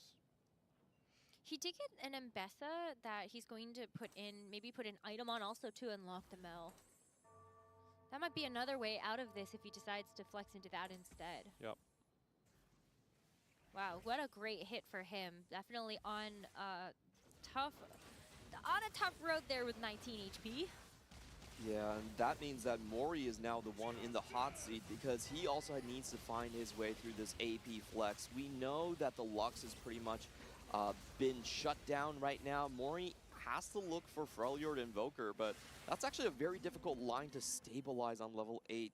He's still trying to get the Demacia in. He's holding all the Demacia units, but most of them are already out the pool. Especially now that we actually saw that 2-star Garen get hit. That's going to be real tough for the front line. And my boy David trying to get him to sink Apac's chances by holding the 4th Garen. Listen, Garen is the one unit that you play as if this was a 4v4. You hold it because the rest of the lobby is interested either in playing it for Demacia, playing it for Mel Flex boards even, and even for the Silos unlock later on. Aaliyah takes Staffsmith, gets 2 items to try to go into more of that AP style with Demacia. Found an early Zillion. That's kind of cool. If he just hits his front line, he's actually very good to stabilize here. He can afford to roll down to 0. A little bit awkward with the Crown Guard, though, having the 3 items on Garen already. When you pick Staffsmith, you really are hoping for usually the AP backline items instead. But there's going to be the Draven 3 for Dasik. Unfortunately, missing items. Did go for 3s, has the Arcane Victory as his second augment. Wasn't able to get any item augment. This is something that this comp really wants when you have 3 3-star carries. All right, we'll see if Aaliyah's board is actually enough here. He's not actually going to run the Ornn in the backline, even though that would give him a higher cap. He knows that he has to spike now. And in the meantime, Darthnub already with 2 massive unlocks, the Mel and the Galio joining the fray. That lucky Garen hit might be the way that he comes back into the game. A lot of HP lost for the stage 3 Ishtal, but can it pay off? For now, it looks like it. I mean, having most of the pieces, but you are contesting someone else to try to get that Mel unlocked. He wants to play the Crown Guard on the Galio here. Doesn't play this on any unit for this round. It's actually a really cool move from Darthnub right there. He unlocked on 4-1 and then was able to roll into duos, giving him, I think, a second Galio. I don't think you're expected to hit 2 Galios that early. That's really cool.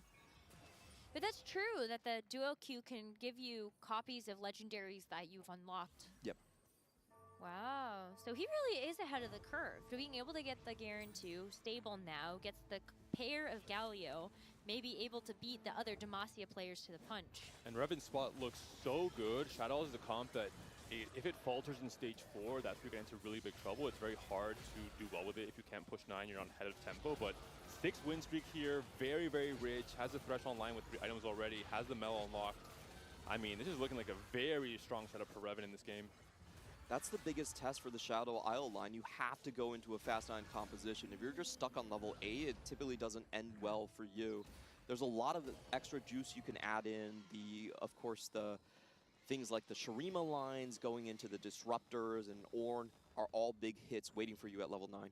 More so now where Shadow Isle units have been, their kits are not really as dependent on the souls you've acquired and playing vertical Shadow Isle, so you lean even more heavily into what you wanted to do anyway in the past, which is play around more of the legendaries. Taking stock of the lobby, you can see the compositions from our players at the bottom of your screen. look at where we have with Mel for Saya and Revan. We do have the Demacia units being selected here for Aaliyah as well as Mori. Darth Nub also, of course, getting into that line, but unlock the Mel as well. Zillion pair picked up here by Darth Nub. Really big pickup to try and continue his win streak. His goal, of course, coming into stage 4 was to win every single fight in the stage. The moment he loses even one of these fights, he's in big trouble. He'd be 1 life coming to stage 5, and that's where some of these fast 9 players like Saya and Revan will spike, and it could be a dangerous territory. I will say overall, Revan does feel like the strongest spot in the lobby.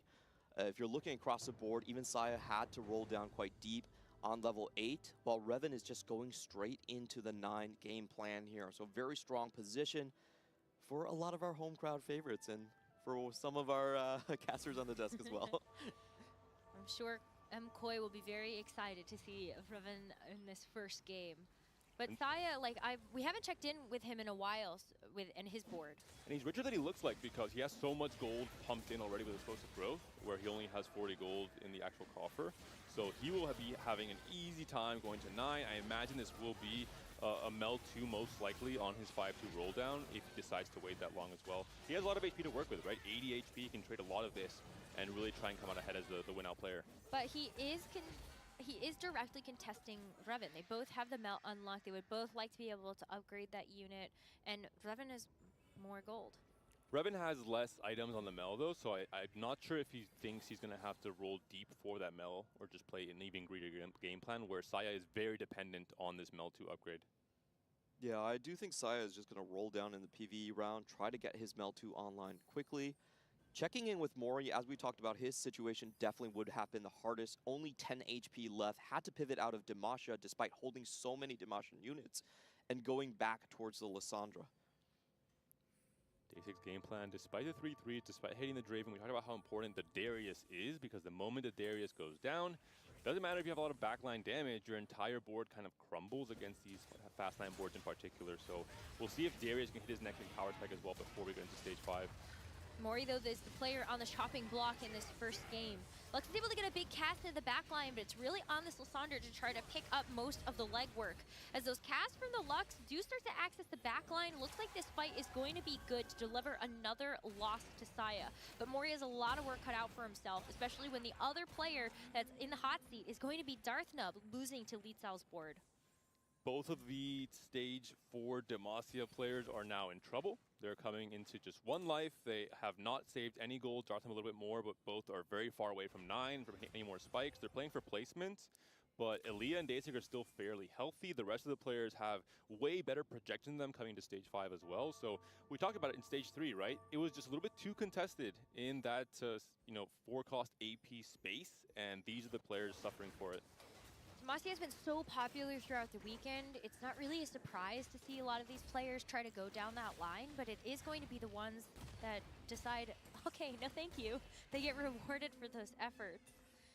It's really smart from Revan to see this from stage 2 and say, I'm going to play into an AD line that is uncontested, that I can play from high tempo, and now we're going to see the fruits of that labor. We're going to see a big roll down here from Revan. We'll see how he can continue capping out this board.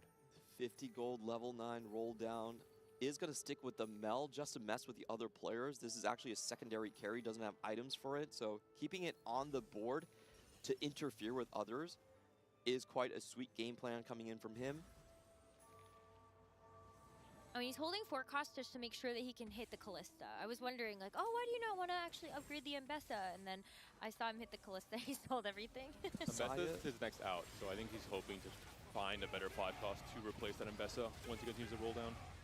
It's really critical for Darth Nub right here. Might be going down to 8. Saya did roll to 0, but doesn't seem like he actually found most of his upgrades. Can Darth Nub actually clutch this one out? Looks like it might be close. The itemized Mel was starting to look quite good, but Darth Nub is able to make quick work of that with that itemized Lux. Everything's starting to come together, but if you get the Galio 2, maybe this is going to be a stabilization point for Darth Nub. But Aaliyah just hit Rise 2. Whoa. Very risky game plan. Tried to go fast 9, traded away so much HP to get here, but now he's made it to Rise 2. The only problem is you're 1 life what if there's a player in this lobby that gets just a tiny bit stronger than you considering your front line? Is all one-start for Aaliyah. The Rise 2 is great, but you need to buy some time for it, especially with Archangels. Aaliyah doesn't have any frontline items because he was actually building for a Demacia longshot line. He had an Infinity Edge and red buff, so he's severely lacking in ways that he can actually maintain the front. Oh, it's tough because that Garen cannot get upgraded, the Braum as well. Everything looks so weak, and I think Aaliyah can see the frustration, the writing on the wall, having to face up against Saya, who's been able to get this Annie too. Even though that Mel is not upgraded, this Annie is going to make quick work of this Rise if this Rise cannot get the spells back there fast enough. And yeah, the crash out has come through. Aaliyah knows he is going to be going down in this first game. Unfortunate to face Saya on 5-2. The turn he used up all of his resources to push level 9, to roll down, to hit Annie 2 as well. So just unfortunate matchmaking, maybe too greedy, too risky of a plan from Aaliyah in this game 1. Yeah, I felt like he had a very standard top 4-ish game plan going in, just going Demacia long shots, one of the most stable lines, but unfortunately the Garen congestion forced him off of that into a separate game plan, and he wasn't able to make that clutch switch up. In those situations, do you ever kind of look at whatever other tanks are in the pool and do you maybe say, okay, well, no one is Skarner. Do I try to unlock the Rift Herald and just get some type of front line? I think Saya did the best job of getting out of that Demacia line altogether, of getting out of the Freljord line on 4-1, seeing that Lisa had a very good spot for it with the emblems, and getting into Mel Flex pretty much uncontested with just Revan holding a few Mels in that process. So it goes to show, I think you have to read everyone's game plan coming to stage 4 and formulate your own game plan accordingly. Aaliyah's game plan, I felt like it was just very limiting because you're kind of stuck with the Infinity Edge. If you don't get the Vayne, not the Demacia, there isn't really another composition that uses both AD and AP. Dasik, in the meantime, falling very, very low, and he's out on 7th. That was the Darius LeBlanc, one of the most stable compositions we've seen this tournament. He did end up getting the Darius online at a certain point, but I think it was also just a pretty big lack of front line because everyone else starting to get the Rises, the Mel 2s unlocked. Like, this is just like some boards I think you start to just fall behind the ball on. Just as a funny point, Dasik actually, like, when checking in, said Noxus reroll, or like me Darius or something as a part of like the check-in. I think he's trying to intimidate Revan. In this case, Dasik just had not enough items. I think he was really counting on an item augment at some point in the game. I'm not entirely sure about Arcane Victory as his 3-2 pickup, not sure what else he was offered. But there was a Draven 3, that was his first 3-star, and it had no items for most of stage 4. That cannot be a good sign for the strength of your comp in stage 4 in particular, where you're expected to be winning a lot of your fights. And as you mentioned, the Darius 3 came out a little bit too late as well. What the players have told me is that unless you are a habitual 3-cost reroller, Mordog will not bless you. It's going to be harder to actually do it. There is some mastery required in hitting those.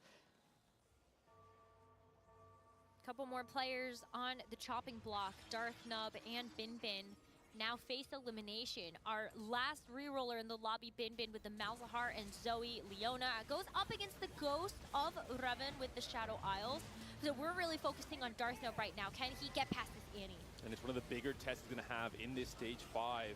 A very capped out board he's facing here. The board that maybe he would have liked to have, considering the strength of this Annie 2 plus the Mel. The Mel has not been upgraded yet. That's the only silver grace here. Does the Garen hold on for long enough? Spin to win, let's go! The burn's coming through from the Annie as well. The backline might melt in time. Oh, does the Lux cast does come through. The Garen is spinning to win. Clement, the blessing came through. Darth Nub stays alive. What an insane game so far for Darth Nub. And the Zillion 2 reward for that fight win. Saya also with the Mel 2. Things are getting really spicy up in here. And Revan, from what we saw on his board a little bit earlier, I think he hasn't quite been able to translate the gold he'd had into board strength. I don't think this board is really as strong as I thought it would be with the amount of gold he had. He did print one artifact already onto the Ornn, but it's still Thresh 1, it's still Mel 1. We expect him to have hit these units at the very least to Thresh. I don't think the talisman is what I want either from my It's just extra HP on the Ornn at the very least, but it's not transformative. There's so many good artifacts for Thresh in particular. And now he's going to face up against Darth Nub. Level 9, fully upgraded carries. Darth Nub with the early Gallios really saved his game plan. What a cool sequence to go into the duo queue, hit that extra pair, and he is rewarded for his faith. He should be able to win against Revan's board at this point. The front line is just so dominating. And the Zillion Bomb came onto that Braum at the very start of the fight as well. So really good positioning from Darthnub, having that concentration of power on that left corner. So many players though, Darthna, Bin, Vreven on single-digit life. Li Cao and Saya have slowly kind of crept up into the top of the standings. The big thing for Saya here is, can he actually find that Silas? That is his next upgrade. He's been holding on to it for the entire stage and has yet to be able to hit. I think it's tough. Like, you know, Darthnub actually has the Garen on board, so you know that there are a couple copies out already.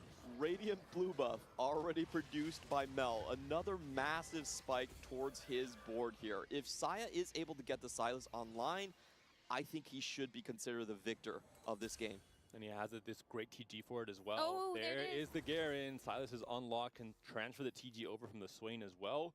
For sure, the strongest player coming into this next round because of the TG in particular. Revan, if he hasn't hit the Thresh 2, I think it's a very unfortunate bottom 4 potentially from him, only at 4 HP right now. It's tough because Li Cao just went level 10, so you've got 2 players in the lobby that I think you don't want to run into if you're Revan. You've got one of them in your pool, no Thresh, so let's see who Revan actually faces off against. It's going to be Saya. That's a tragic matchmaking for the EMEA player. CN on top, I think all 3 of these players will be in the top 4 once this fight concludes. Yeah, Darthnub does have a chance to take down Bin. He has backline access, and that Zillion will take care of the Leona. It's just a matter of time before she falls down. Darthnub, for me, would have had the most impressive comeback into the top 3 if he takes it, and yes, he does. But who actually finishes in 5th, 4th, and 3rd? Okay, Revan actually does take the 5th, and Bin takes the 4th, both getting knocked out. Really tragic roll. Like, he had so much gold to not hit that Thresh 2, and then I think he just could not hang with these more traditional fast and AP boards. As you mentioned, Clement, I think Darthnub had a fantastic game, a very risky game, but he managed to salvage it from a position he's not usually comfortable in. We saw him mostly win streaking to Fast 9 across days 1 and 2. And I think Saya as well, pivoting out of the Demacia and Freljord lanes into Melflex, made the game just so much easier for him in stage 4 and 5. For sure. I think that we're at the point now where we're seeing that all the players here have kind of hit the caps that they're going for. Saya and Li Cao both have unlocked the Silas at this point, so they're still looking to kind of upgrade that particular unit, but we get to see a huge test of strength. Li Cao versus Saya are 2 HP leaders in the lobby fighting for first place. And in this matchup, it's simply how many stuns can you get onto the back line. 2 back-to-back Jarvan jumps from the Silas coming in from Saya, and that should be able to clutch up this round win. Right, so a win for Saya, but how did Darthnub fare against the Ghost? He's eliminated. The cap on these boards from the CN players are just a little bit too strong. 2 very different boards. I think Li Xiao also did a fantastic job of, yes, high-rolling the Freljord emblem on 3-2, but using that 7 Freljord as a way to very cheaply push levels, make it through stage 4 and still win a lot of those rounds, preserve HP, to then be able to push not just to 9, but to 10 and have a really crazy setup here. I just want to say, Mori's face said it all on 3-2. It's like, wait a minute, this is stage 3, 7 Freljord? What am I supposed to do? We didn't hear any pings, so I think our players are starting off quite respectful for the game 1 at least. I think game 3 and 4 will be hearing a lot more pings in the background. That's crazy. Not the best TG on Silas here. We'll see what kind of stuns he can put forward here. The Zillion already getting his first cast delayed a tiny bit. The Mel's going to have some huge casts onto that mid-line clump there as well. And just the Brewbuff on the Annie is so impactful here with the Radiant variation.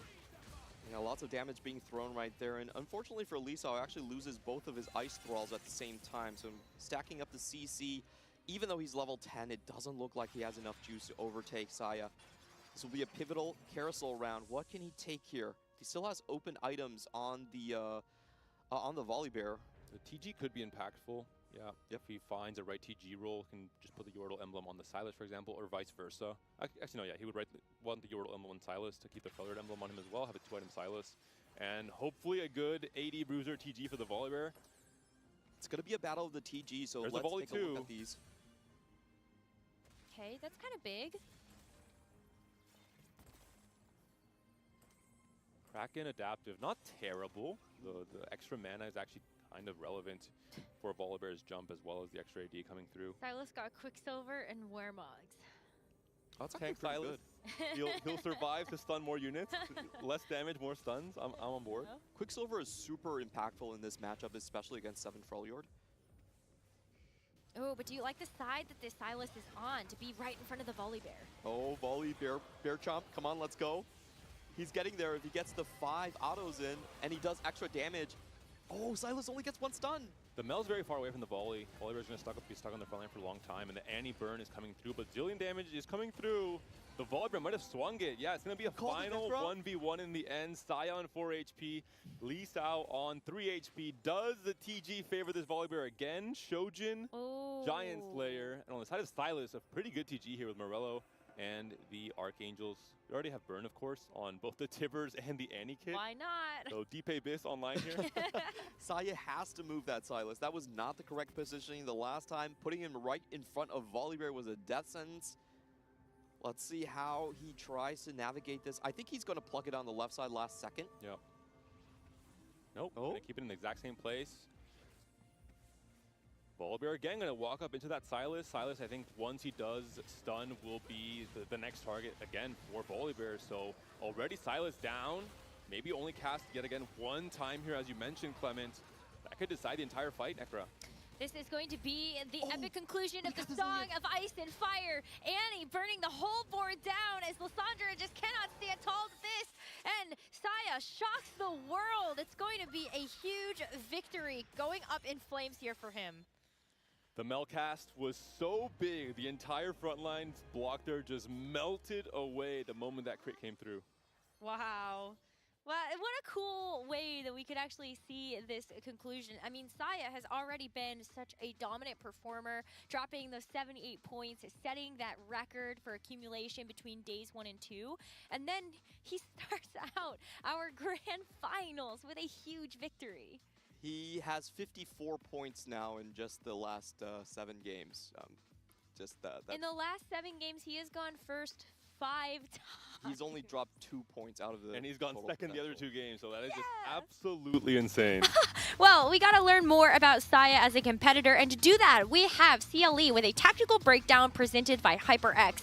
CLE is going to show us the true showcase of what Saya has offered us for entertainment value throughout this tournament. Oh, very entertaining because they're doing things that I personally may, unless I'm trying to have some fun, may not do in my games, because that's exactly what it's going to take to win games here at the Tactician's Crown. You're looking at this augment selection, you're saying, maybe not this one. I'm not going to go with that one. So this is probably your obvious choice, right? Wrong. We're going for the Rumble Hero Augment for this game. Now, this is a game, game 1 from day number 2. And we see early on, we see great items onto this Rumble. This is 4-1, but we don't even have the upgrade yet. This is a crazy start for Saya. We have lost a good amount of HP, but we're able to stabilize here with specifically on a roll, helping to enable us to get to our 3-star. And as we get later in the game, we see the 3 stars there. We have a solid front line because of the rest of our augment choices. And this is not going to quite lead to a first place like we're accustomed of seeing Saya do, but just a second place, which is a bad result for them. And so a great result here with the Rumble Hero Augment. But here's the thing. This is not the only time that they have chosen a Hero Augment here at the Tactician's Crown. If we take a look here, we'll notice this is the Zehen Hero Augment. And the very important part of that is the 2-star Xin Zhao here on really early in the game. Not exactly sure where it came from. It is 2-3 right now. We do have it online. And as we'll see, that is a huge part of this. But there's a thing specifically.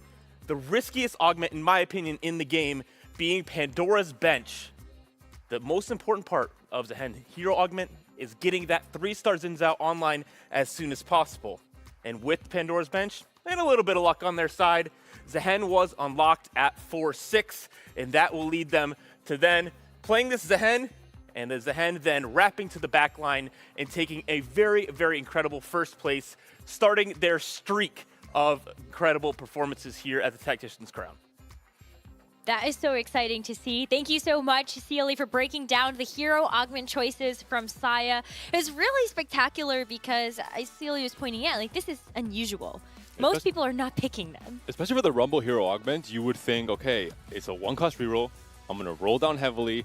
I'm going to get him my 3-star, but he played it for tempo instead, getting the Yordle grabbacks to give him those extra rumbles at the very end, and just constantly push levels to get extra resources from the Yordle trait itself. And Rumble 2 was still strong enough in stage 3 and 4. That is a hallmark of a good player. When they have a game plan, it's not about excluding compositions, it's about incorporating them in niche situations. And so far what we've seen from Saya is, hey, you will never catch me level 8 rolling down on AP Flex. I am either going to go for a super niche, outside the box, tempo line, I don't care what it is, I'll play it to perfection to make sure I stabilize on high HP and have an alternative game plan. He is never going to contest other players going for the Lissandra and the Lux lottery. And Saya has to be the player to look at now in terms of a checkmate format. Just the message he's starting to send across day 2, now the start of this day 3 as well. Definitely the player that has the best chance to make the level to 20 points very quickly. Take a look at their standings. It's only been one game, so there's still a lot of wiggle room for our competitors. But the goal is get 20 points and then finish off the day with a first place to claim the Tactician's crown. I think we saw like a pretty understandable crash out there from Aaliyah just after how hard the game was, ending that game in 8th place. These are both players, Daisy and Aaliyah, who their entire reputation this set has been built around playing very consistently and almost never ending up in 7th and 8th. So to start this day off like this, when they're not really warping their game plan for these results just yet, is a little bit surprising. I think they have to really go back to that consistent showing. For Aaliyah, I think the biggest thing was that congestion we mentioned. On the Demacia line, on the AP lines, it really put him into a very awkward spot where he had to kind of skip stage 4 altogether, play for that fast 9, very risky play, and just was not able to do it with just the Rise 2. Yeah, for me in this lobby, Dasik was sort of the NPC. He just kind of low-rolled on the reroll, and still, even with Darius LeBlanc, it will happen at times. The best player that I felt like was dealt a bad hand, but still made the most out of it, has to be Darthnub.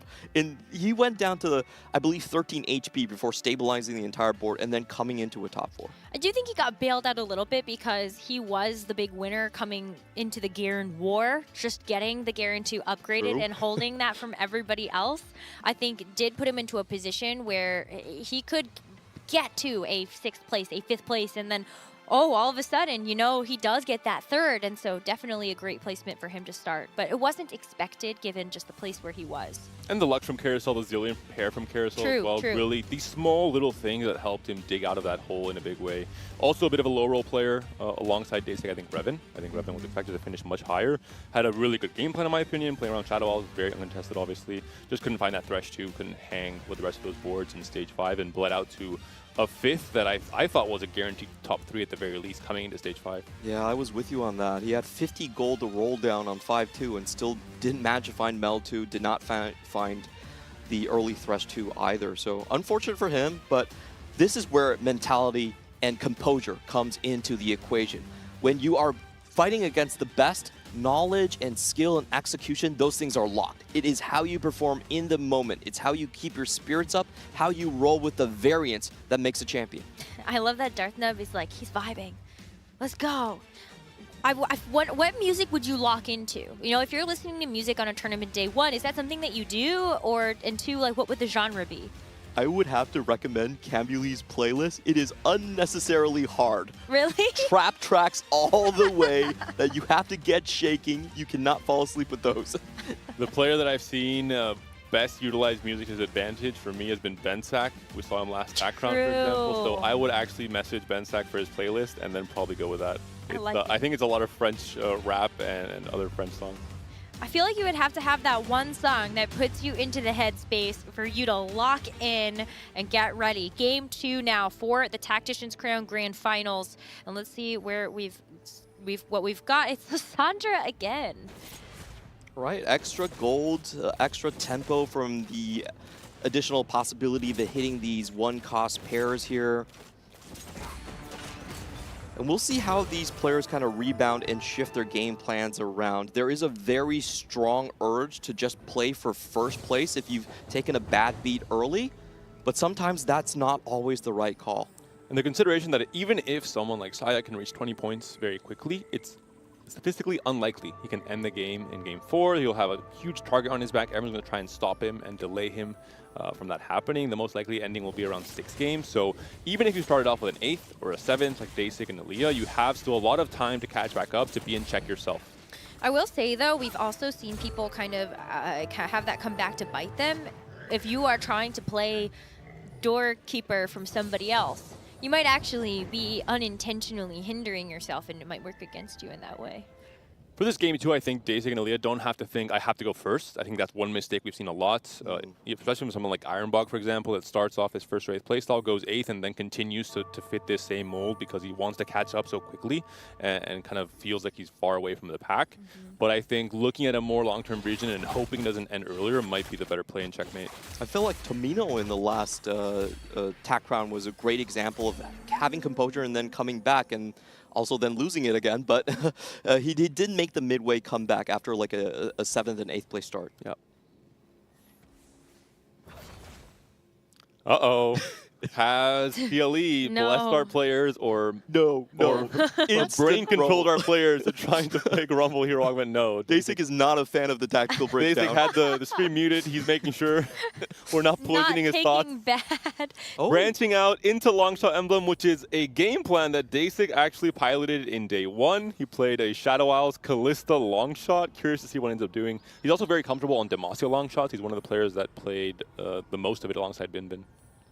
This is an interesting shot for Saya. Will he decide to hold these champions? Nah, he's going to go for the full.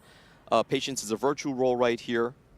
Sometimes just watching those two Ishtal is just, it's so tempting. You can always lock. I think you want to get the bar roll for sure. Yeah. So you can lock the shop and then just roll on 2-3, for example. Just lock twice if you're that interested. But there's a pretty high chance you're going to find a Nico and a Kiana anyway on your rolls. And Dasik is going to go into the Bilgewater line. Already 2 items on the Twisted Fate. Will summon the Graves into his pool.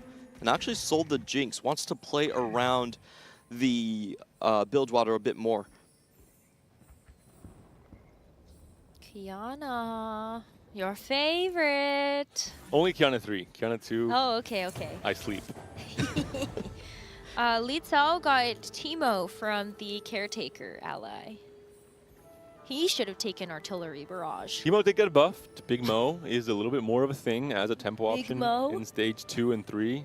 It used to be during regional. I think a lot of players got it from Allied and just insta-sold the Teemo. The whole way through used it as a subpart econ augment and just tried and played a normal game of TFT. The way that Clement said the yep, I'm like, oh, you should still do that. I think we've seen a lot of holds into like Mel or Annie specifically is the most common one if you have a Teemo start. So we'll see if Li Cao goes that direction. Looking at the augments, the very one-dimensional pickups from all of our players. We've seen 3 Patiences of Virtues, so players really know how strong this silver augment is in terms of the econ options, almost comparable to a gold augment if you really play around its strengths and play for a huge rollout on stage 4. We saw that branching out from Dasik, but we also saw Silver Destiny into power-up for Mori, so a risk that maybe he did not want to take, but now he has to embrace, so he has to hope the 3-2 augments are silver in this case, or he ends up getting a silver. If he gets a gold, he's in big trouble. Yeah, he really wants the upgrade all the way to Prismatic. 3-2, you do have a couple of options, like the... If it's silver, it's a 36% chance for it to be silver and 61% chance for it to be gold.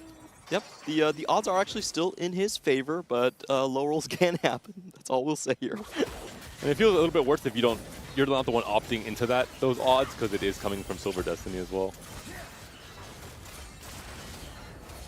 He does look like Mori will be just trying to angle once again for his most favored composition, the Darius LeBlanc. There are some good options in the Prismatic range right there. Invested is one of the top econ augments you can find. Actually, one of the only econ augments you can hit on 3-2. What does that mean for Revan? What does that mean for Revan? Is Revan going there too? I'm not sure, but he definitely spiritually wants to be playing Darius reroll as much as possible. There's 3 He does have a Draven board. unlocked, and he does have Patience the Virtue, so let's see if Revan puts his money where his mouth is. Yesterday he said he will stand his ground no matter what. He said if he has a spot for it, he will do it. He has nothing to lose. He already has gained his TPC slot. True. That would be insane. And this is a very fun carousel because we have multiple spats across the board here. Dasik actually picking up a pan and spatula being picked up by Aaliyah, who is currently angling for more of a Demacia board. And we see two players related forward, so it's going to be a very explosive 3-5. Artifacts will be coming through. Roll downs will be happening on these stage 3 lines, on the 3-cost lines in particular. With Patience of Virtue, especially, a lot of gold to be used there. So stage 2 will get very difficult for anyone that is not trying to spike. I have to call out, I think the lobby winners here have to be Lisa, who's able to just squeak by stage 2 with a very weak lobby. No one's actually playing seriously. Big Mo. Big Mo can go straight into Big Annie. Juggernaut Emblem already locked in for Darthna, very strong on Garen, so he is once again trying to angle his way into the line that he feels comfortable on. Even last game, he was able to perform in a 3- or 4-way contest all around that Garen. And Aaliyah is not backing off either. Already has a pretty good upgraded Demacia board and has started to build some AP items. I think the spats and the pans that were offered on the Stage 2 carousel makes that even worse. I think Garen's one of the best units to play into with the extra emblems. Demacia line, of course, as well for the spats. Who will make it first? Oh, there's a Tarek. Where Tarek did won. you come from? In the shop, as usual for the CN players. They're pulling some magic there in Guangdong. CN Classic. Only one 4-cost in Stage 2? No, that's a little bit too few. Waiting for the silver recombobulator. We're missing the Wukong as well. Oh no, not the Bin Bin tech. Go fast 10 off of 2 4-costs in Stage 2. Bin Bin with one of the strongest starts in the game. Still would have preferred the Nico, but just using the Rumble instead now. One consideration for both Bin Bin and Aaliyah, if they're not very low in HP totals, they can decide to hold their artifact emblems until Stage 4. This would eliminate all the gold-generating artifacts from the pool, so it would make it a little bit less random if they're looking for specific artifacts to enable AP comps. Unless you really want Mogul's Mail. From 3-5 onwards, maybe not the best use of a gold-generating artifact because you've missed so much potential to make money. All right. Well, a lot of these boards starting to come together as we take stock. We've got a 5-win streak from Li Zhao, 5-loss streak from Saya. A lot of gold there for Saya as well. Holy, 50. We will see where he decides to land up, and I have a feeling that Saya is going to vacate the Draven line sometime soon. We basically never see him contest. He's always trying to play his own path. So this is what good players can do, right? They can wait until the 3-2 augment, pick what has the most synergy with their board, and then pivot elsewhere. Dasik found an Mbessa already. What? Has a Juggernaut emblem as well. Has a very interesting game actually set up here. Has a long shot +1, so torn between maybe committing to build one or more, using it just for resources for now. Everyone just waiting for the augment round to kind of decide where they land up. People don't want to go into 4-cost AP flex. I feel like if they're offered an off-ramp here, they will take it. Dasik could play into Slayers as well, potentially, with the long shot emblem and the Juggernaut +1 as well.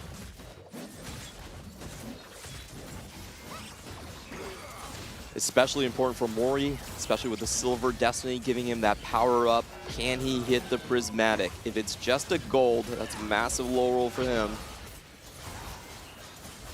We'll see. And it's a gamble he didn't opt into himself. I guess he kind of did. It's a gamble that became another gamble, but we'll see if it ends up paying off for a player who needs it. Only on 3 points, 6th place in game 1, needs to come back in this game 2. Oh! It is going to be Prismatic. Trifecta! Does have Trifecta. This might push Revan off of any kind of reroll angles, considering it's a very good spot to take this. Oh, but if you're Mori and you need points, do you not want to play for? Don't confuse my boy. Don't confuse my boy. I think he's scouting Revan, waiting to see what Revan commits to. Revan has picked solo play. That's a pretty good tell. You want to play into either Leona or the Darius reroll. Most likely the Darius, obviously, if it's Revan we're speaking about. We do see a Darius too from Saya as well with advanced loan on his roll down. I think he's actually pushed to 7 early and used up all his patience rolls. So this could be a 3-way contest into some kind of Noxus line. Wow. I mean, Whoa, early Azir as well. Very interesting setup here from Saya. On 3-2. For Shurima, is it time? That's the alternate game plan that we were talking about. I don't think he has the HP to pull it off, but we'll see if he can summon the Xerath. The most important thing about the Xerath play is you have to win one of those matches. So he's choosing, he probably should choose to spike very, very hard in the next round. What a smart use of both of his augments here. Spiking on 3-2 instead of waiting to 3-5. Does want to stop the bleeding right now and also make the game plan a little bit harder for both Mori and Revan in the process. Really interesting. I think very CN-esque, right? Pushing lobby tempo so much in stage 3. Yeah, does want to avoid, like we talked about, just getting stuck between Lux and Lissandra is probably the worst place to be on the patch. He's actually looking for the win right here. Bow diff. And that does mean he can lose the next one and then spike 3-5. What are these forecasts? Come on, it is making it a little bit anticlimactic if he's getting that much free stuff. The Swain? Oh, and is he going to put the Darius back in the pool? No, he's just going to make a weaker board. And Revan has to be sweating. He is fully locked in as well into the 3-cost line, has the Darius items, has the solo play, just probably scouting around and saying, uh-oh, are people catching on to my game plan? Am I finally being contested on this strong of a line? Well, I mean, Dasic called it out at the beginning of the day, even before we got into games. I will say for him, the most likely scenario is that it's just a 2-way contest, right? Because Mori and him are probably locking heads, but Saya is taking himself out of the contest. He said, I actually have a better line to play for. Do you ever take this and actually go Jinx instead? Yeah, for Mori, I think there's a good chance that he actually ends up on Jinx. If he can find the copies, sometimes it's better to contest if you just don't end up finding anything. And the items are just really good for Jinx here as well. The better than they would be on Draven even. Whereas Revan has less of an out, having already built some AP items. Yep. I guess you could play into Leona Malzahar Zoe, but it's Revan we're talking about. I don't think he's pivoting. No scout, no pivot in a different sense. Are there any big spike units for Saya here? That's going to be the question. It's a Swain pair, right? Oh, okay, denied. Does pick up the Guinsoo's Rage Blade, so if he can just round out his front line and no one spikes harder, he wins the 3-5. Xerath early, that is a disgusting game plan. That's crazy. Revan has either the Guard Breaker, the Sterax Slam if he wants it, or he can hold this for a potential Nasher that he can see he's losing these next few rounds anyway. Ooh, I want to see the epic conclusion. Oh, well, there's an artifact first. That's the Latent Forge. Looking around, Demacia long shots for Bin Bin. He didn't hear you. Gold Collector's Gold Collector. Gold Collector's very good, actually. Oh, I no. Gonna go for Wit's End in the end on the Kaisa. Yeah, 2 very good options for long shots. And Bin Bin's a player who played 4 games of long shots across the 2 days yesterday. You didn't want Kappa Juice? Kappa Juice, unfortunately, is not my cup of tea. It looks so cool, though, with so many hats. Did Saya spike hard enough? That's a big question here. Oh, he got the Seraphine too? Wow. So surely that's a yes. Still having gold or rolls left over from Patience, and now he can hold the Patience rolls even further in stage 4. Again, can push for fast 9, potentially has in a front line. And the Azir scaling as well to unlock Shurima units to fit in naturally. I mean, really, really strong setup here from Saya. Another game. There's the Xerath unlock already. We're on 3-5. That is just absolutely crazy. Does he have enough HP to lose now to unlock the Nasus? I don't think he even needs to be honest. Nasus is preferred, though. That is definitely true. But if I'm in his spot, I'm happy to not lose HP. Cool. Just getting Renekton in and get out. Yeah, he's so far ahead of the lobby tempo. He doesn't actually need to find the tank. Revan, yeah, finally going to move the items, have the Sterak onto the Darius. Maybe wanted to greed it for a double solo play, double Gargle Stone play, but instead going to go for the Sterax. Huge find for Aaliyah as well. One of the best mana regeneration items. Dawn Core for Lissandra and Invokers is going to be absolutely deadly when he does get there. Veigar! Woohoo! That's a pair for Li Cao. With the explosive growth means that you can actually start to get up to level 8, maybe even get the 8 Yordles in, try to get the Yordle grab bags, get some extra items in gold. This is a classic game plan we saw at the start of the set before the 8 Yordles was nerfed a bit, where you use Yordles as a way to just very cleanly tempo straight to 9. It's back when Annie was by far and away the strongest 5-cost in the meta. She kind of is now as well in some ways when she's 2-starred, so that will be the game plan for Lee Sao. Has still quite a bit of HP to work with, ideally wants to preserve, you know, around half of this going through stage 4, get to stage 5 to his level 9 roll down on 2 or 3 lives. I'm pretty sure Saya got gold. I don't know why he has 67 gold after rolling down to 28. That has to be a Xerath charm. That's crazy amounts of gold. Yeah. There's a Jinx pivot we talked about from Mori, so Revan has been respected on his line. I feel like it was always going to be a bad choice to try to contest Revan or anybody on a 3-cost reroll, but you can pick another one with Trifecta and you're fine. Yep. Mori will have a very hard task ahead of him. He's only sitting on 1 Jinx copy. A little bit awkward for Saya here. No tank items that could come back to bite him coming into stage 4 if his 4-2 augment is not some way to itemize a tank to buy time for Xerath to cast 1 or 2 times. Big Where roll is Darius down. 2? Darius 2 should not be a hard ask, but there are a lot of players that are holding that. Mori also had a Darius 2 earlier. Wow. Sure it got sold, but this is tragic. Ooh, just barely not able to get it in time, and that might punish him. Word from Lee Sao, he might get a free win because it is going to be just a Darius 1. We talked about the Darius being the frontline where once he dies, everything kind of falls over, so really important to have that Darius 2 upgrade here.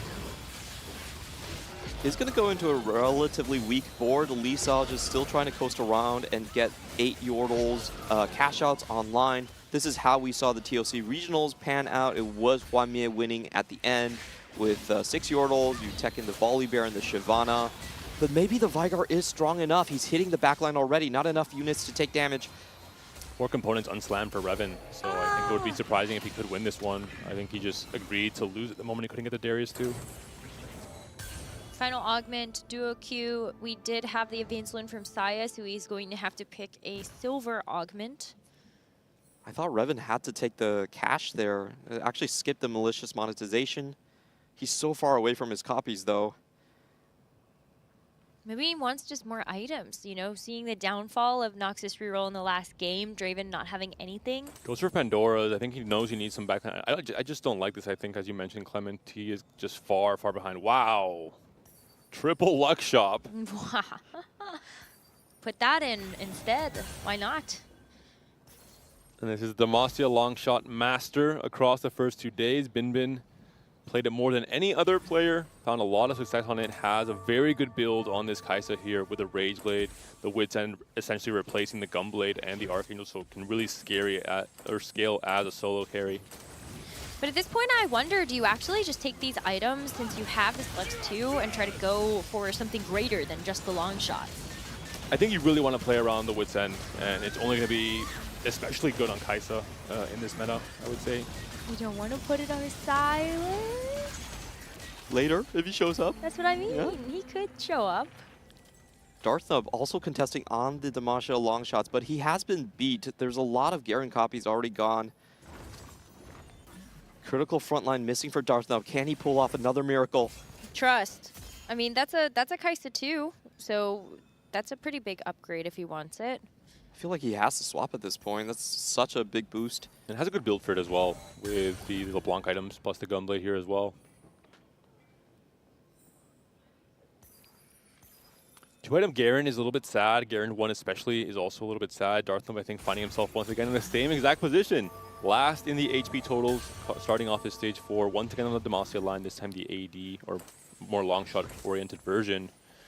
But without the Garen 2 here, it's going to be pretty disastrous. Aaliyah, one of the strongest players in the lobby right now, off of that Donkor pickup.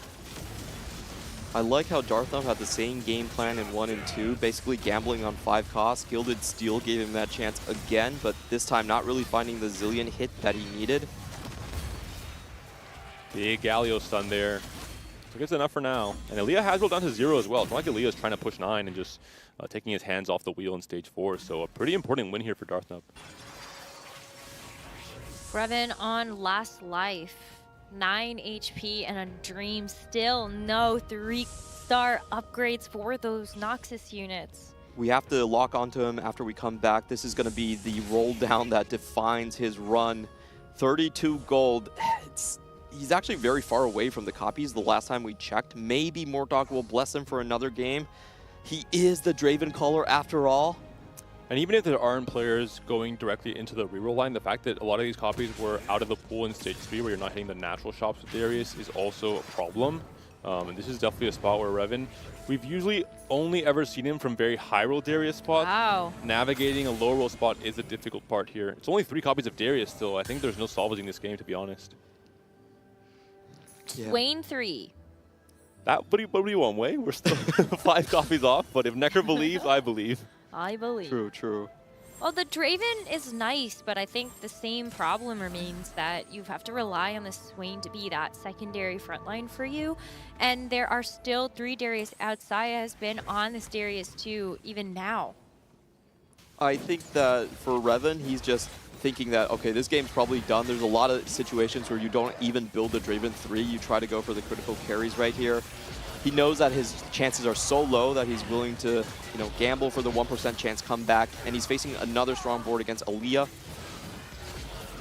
Still no Lissandra 2, though. Perfect fight RNG as well. The Volibear jumping onto the Darius. The Darius just barely healing himself back up and not dying, getting a lot more effective HP across his fight. So it's about fighting for placement for Revan. I think trying to outplay Starfnub is a big thing here. And then see if he can maybe win a few of those fights with good matchmaking in Stage 5. Dasic is locked into Bilgewater and actually has 7 copies of the Nautilus. You get the Bilgewater Lesser Duplicator, so you're actually only 1 off. And there it is. He will have a Nautilus 3 once he's able to buy that with the Silver Serpents. The problem is we still have 2 fast 9ers in the lobby right here. Both Lee Sao and Saya once again holding hands, going toward the promised land. It's going to be so hard for these people stuck on 8 to actually contest this, even with the 3-star Nautilus. Revan fighting Dasic now. Dasic has hit quite a few spikes. The long shot emblem on the MF with the very cool synergy between adding the Caitlyn and the Lords with the Warden. Makes up a pretty strong board here for Dasic. But it looks like LeBlanc now targeting down to the MF. If she gets her last cast off, that could be enough to win this fight. But right before she dies, she does get it off. So Revan will be surviving at least one more round here. That's tough. I mean, now the HP totals have gotten quite close. You're looking at Saya, Dasic, Darthnub, maybe 3 players that Revan is hoping will fall first. And Saya has to find 2 tank items here, or he could be in fairly big trouble. Yes, the Xerath is very good, but he has no frontline items whatsoever right now, and once the damage starts ramping up in Stage 5, with the big DPS carries, he could be in trouble. He has 100 gold, though. Yeah, the gold is very strong. I mean, we saw his position in coming to Stage 4, right? But he still needs tank items. Even if you're level 10, if you have no tank items, it's going to be a problem. Even if your tank items are terrible, I almost feel like that much gold will buy you enough copies of just, What, Shyvana? Yeah. He's up to 130 gold. Oh, he need another gold charm? Please, come on. Don't make the game so easy for him. Please. Okay, let's go. Oh, I mean, if you get Annie in, there's the tippers for you, too, if you wanted that. Xerath, the Xerath 2, wow. that's absolutely massive. Hold more copies. Why don't you? And the Golem will help as well here with buying some more time for the second should-be fight-winning cast from the Xerath. That was from Charms. Yep. Jeez. He just got 2? All right, actually, I'm less impressed with this game because it came off a 1% Shurima roll. So, this is standard. This is standard. Still very impressed with the execution and the roll downs, but very high roll game for sure. Fun game. True. That's what matters. Well, that was an easy win, but can Revan be lucky? Darthnub as well, very close to elimination. Finally able to get the Darius, and he has the LeBlanc in shock, so he just wants to be able to survive this match. It's just one fight. The Lonkas are ramping, but I think it's going to be good enough. The Darius is going to heal one more time. LeBlanc is still alive. The Kaisa is down. Revan has turned the corner right when he needed to. The 3-6 win streak with the Darius, Darius ကိုရောင်းလိုက်တယ်ပြီးတော့3 star item မရှိဘူးဆိုပြီးတော့ Oh How does he keep on doing that? He only had 3 copies on stage 4. He's chosen one. Darius 3 star River 3 star ကိုရောင်းပြီးတော့ Darius 3 star level 3 star ရှာသွား to sell the Darius on his board. Uh-huh. And then Salazar, yeah. and we all know what happens, the theory about how it comes in. You know what? It's great that Saya had enough gold to roll that early in stage 5, or else he would have maybe almost took the 5-2 roll instead. About how it comes in. Darthnub and Dasik, one of these two players will be going down. Demacia AP with a long shot to Kaisa, and Demacia AD for Dasik here. I'm just looking at the Nautilus right here. He still has his shield on, hasn't been taken down whatsoever. Kaisa finally locking onto him, but is it enough damage at this point? Doesn't look like the... Oh, MF goes down in one shot. The Juggernaut Garen is just way too tanky for the MF to break through. Unfortunately, Dasik not having the start of the day he was hoping for. A 7th place in game 1, now an 8th place in game 2. Now you do have to start playing a much riskier first or 8 style to catch up. Oh, wow. We got news from Hupe-san, who's one of the reporters on the sidelines. Actually, Greven got the Darius 3 because he sold his Draven 3. I think that's the right play. Yeah. I feel like in those situations where you don't have the gold, you have to sell the Draven. Wow. I mean, what a phenomenal goal, though, to be able to get here with it. That was enough. It was at least 2 points, that play. Yep. Yeah. And that's the mastery of the line, to know what spots you have to make some unintuitive plays to find more placements. Once again, Darthnub facing a player that is also facing elimination with Revan here. Is the Darius going to be enough to heal past the damage coming out from the Lux and that Kaisa in the backline for Darthnub? The Garen's also really tanky here. The LeBlanc has to burst it down. I think Kaisa just started on that unit way too late at this point. One more heal does not come through for Darius. I think that might be a win for Darthnub. It's so close. The cast does not come through from LeBlanc. Revan is also down despite finding the Darius 3 in 7th place. And Mia, once again, 7th and 8th. Not a good start for the region. No, I think it's tough because at some point the pressure just gets to you. And I think unfortunately for Revan, just they didn't have enough gold to get the Darius early enough. Imagine if he had found Darius 2 a couple stages before. Then you actually might have enough HP where you can take a hit like that and you don't have a 7th, that's a 5th or a 4th. He was 3-way contested on the Dariuses, so it was expected for him to hit a little bit later. I will say I'm very impressed with Binbin's game plan. I thought he was going 8th very quickly. He rolled down deep, did not find the Kaisa 2, goes straight level 9 and sells it for the Ziggs upgrade instead.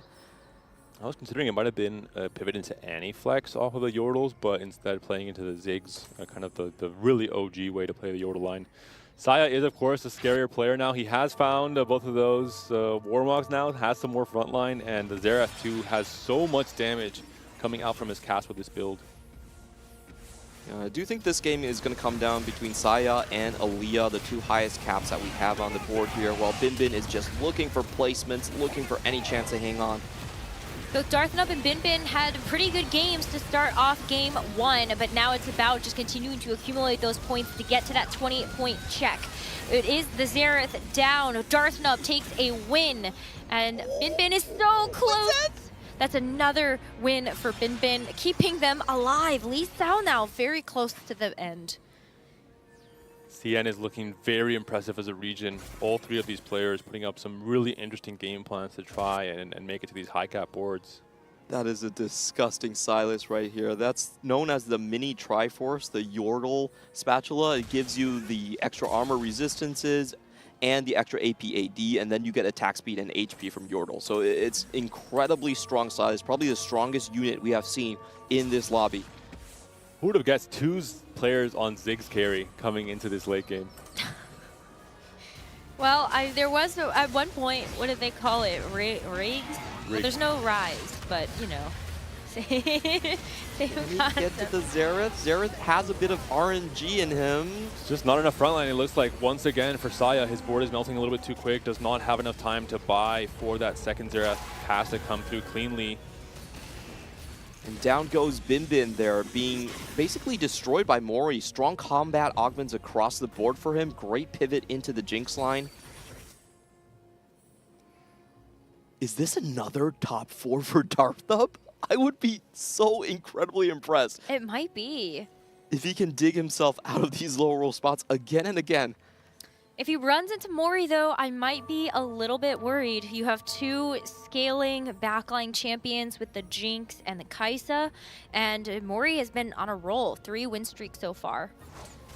Yeah, this board from Mori is absolutely disgusting. Bronze for life plus the trifecta. So much combat power coming through.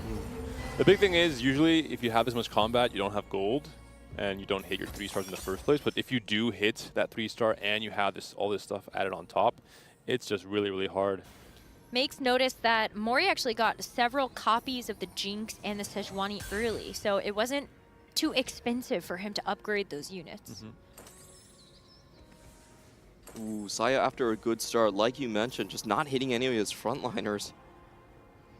Shyvana can save you, only if she's 2-star. Has one more anvil to work with to buy a little bit more time for the backline carries to work their magic.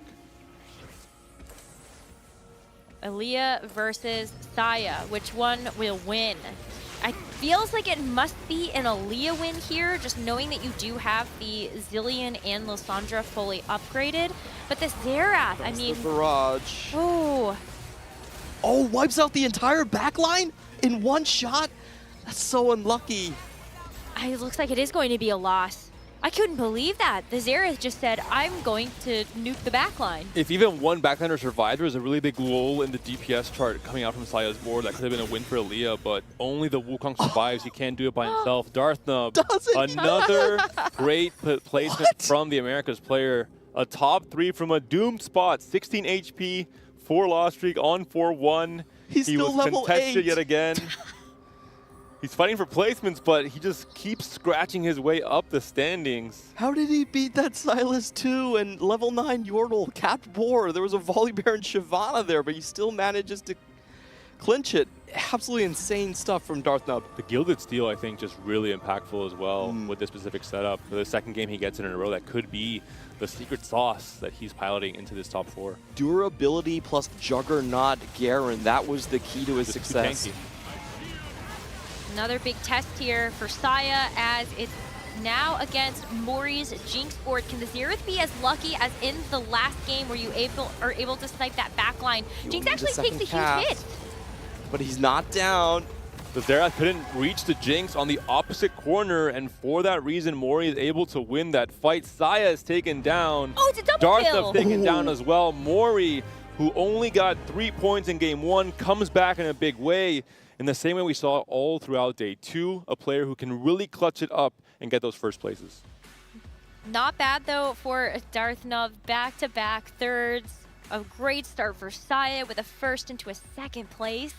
And these standings are starting to look mighty interesting. And Mia has to wake up. That is all I'm going to say after these first 2 games. Daylight savings debuff. What can I say? And we do have to mention it's becoming a 2-man race in the next game. Both Darthnub and Saya can clinch their check right now and end it in just 4 games. Saya only needs a top 4, while for Darthnub, he needs to play for first. That's the only way he can accelerate himself. What's the bet? What do you guys think? Quickly, before we go to break. I think Saya 4 and games? 4. Saya and 4, man. This is just way too high. I'm doing Revenant 6. Okay, I also thought Saya and 4, and I locked that in before we started the show. We're seeing it in full force. Let's see if we can make it happen right after this break.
here to try and get early unlocks.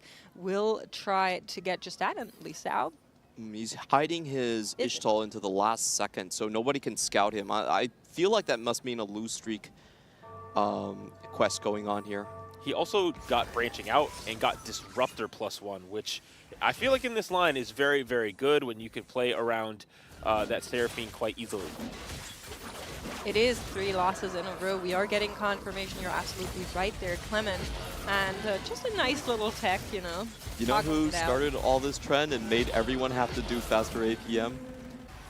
YBO. It was Double. Oh. Double started that last set. It was like, okay, now we all have to do it. Starts the trend, and then everybody has to follow. Your favorite augment was also chosen. Bin taking Dumbify as well, so going to have a giant dummy in the front line. All right, top 4 secured. Dasic, no! Dasic has the most broken combo ever. Twin Guardians into Darius 2. Please, how easy can this game be for him? Oh, sadly, Ilia's win streak was broken just before unlocking this Callista, which would allow him to stabilize even more. For Dasic, I mean, we're chilling, no? I'm sure that's who Ilia lost to. This is absolutely unbelievable. I'm not really sure if you should have leveled that aggressively if you have Dasic in your pool. I think if you are on the point score that Ilia is on, similar to the top score points or the top point scorers, you need to try for some fancy plays, and so trying to hold pressure to me makes sense. I think his board was strong. Was it strong enough to contend with the Darius 2? I'm not sure, but he could have been lucky, right? He could have avoided Dasic one more round, unlocked that Callista, which I think in that case, it probably could have gone his way. So a little bit of a brave play that unfortunately didn't go in his favor here. We'll have to see how he recovers. For now, he has a little bit of HP to fall back on that he can use. But we will need to see what this carousel brings for our players, particularly those that are thinking about the Ionia line as well as the Demacia line. You know, there's a couple of target units there. Darthnub does have a chance this fight because he has on such a big lose streak. Oh, actually, he just flipped into win streak. But he would be the most likely player to actually stop Lee Sao from getting his quest going. That's why Lee Sao is so intent on hiding all of this information. It usually never happens in solo, but when you're at that round and you have the chance to check. Darth Noob has found that vein too, which we know is so important to this mid game. But we had a lot of people leveling early and pushing the tempo of this lobby super fast. And so I believe Darth was maybe aware of that and knew that he needed to stabilize ASAP or this HP would continue to drop down way too low. All right, let's see if Darthnub does try to have a Lee Sao on his pool. I think we should focus on just the Lee Sao cam and not get surprised if someone does actually just kind of grief their board a little bit. Juggernaut emblem on this Garen, we've seen again a huge problem for enemy boards. Yeah, certainly a very good emblem to have in the current state of meta. I'm kind of looking at Mori, who would be one of the players that might be in a good spot to grief Lee Sao's lost streak, but I'm not sure he's up for it. He kind of wants to preserve some HP on his own, so we'll need to see how that goes for Lee Sao in a little bit. We are also getting word that it actually wasn't Dasic who snapped Ilia's streak. It was Reven, who we are seeing on the other side here, so he is currently playing around this Zoe carry in the backline there, but certainly also thinking about going into Demacia in the long game. This is a big test for Reven because he has done very well on sort of the Rise Galio lines, but the forecast transition is going to be what makes or breaks this game. And we do have a Prismatic coming up, so a lot of players are trying to factor into that as well. There's a chance for a huge injection of gold. What does he take here? 125 not on the table. Could just be having 15 of your units die, but he's kind of low. Yeah, okay. We are going for that. Yeah, can really only go for 2 here. Didn't have the board necessarily to win and go for alternating. Good news is you can, you know, have all your units die here and lose, and then level to level 8 and put in that last one to get you to 15 just after 2 combat rounds. But not having something working for you over that neutral round will be a little bit of loss. Certainly. Checking in with their points leader. Saya has been playing around this Ionia line. We were talking about the fact that Ionia Yasuo is a pretty good option here with having Path of Blades, and he did get that Yasuo too early on, so has just been riding the wave on the back of it, but has also, of course, unlocked the Yone by now and is looking for the extra copies in shop. This is probably not going to be a top 2 game plan coming in for him, which makes me a little bit sad. It's not Spirit or Transcendence, so the chances that you can win out with this are slightly less. But I will say this for CN. We have seen over and over again, Yone as one of the hardest unlocks to contest suddenly turn into a Yone 3 and start chopping people up. That would not surprise me at all with the amount of, am I going to say luck or skill? I'll go with a little bit of luck. Yeah, it's using your luck well that Sai has been doing. And so I'm excited to see if they do end up there. And we look like, wait, why do we have all those items on the on an Aphelios in the front line? It's a funny looking Aphelios. There's a Diana unlock. Guys, wait, do you know what this unlock is? He's here. He has arrived. Mori making true on his promises. We trusted in you and you delivered. He's bringing Aurelion Sol to the world stage, and it is 4-1. He has him pretty early. I know you guys are both doubters, so I'm not even going to ask you what you think about this. That's the roar. Mori was vague posting. He was trying to rage bait us. We thought he was actually fair. specific posting. He said verbally he will bring Aesol. Oh, come on. When you said the roar, did you think it was Aurelion Sol? There's no way. That's like a fast 8, like directly to 8 composition. You know, played 3 times, only 8th once. The other times it was also about 4, but I was gonna ask. But only 1 8, so not straight to 8. Oh no! Why did you need to tell that? Wait a second. Oh, that's Day6 board, and Revan's just, standing on top of his units. He's just sad. He's a little jealous, I think, Maybe. of Day6 spot. Does he get the Galio unlock? That's a big question here. With 6 units, he only needs 2 upgrades. Okay, there he does. Okay.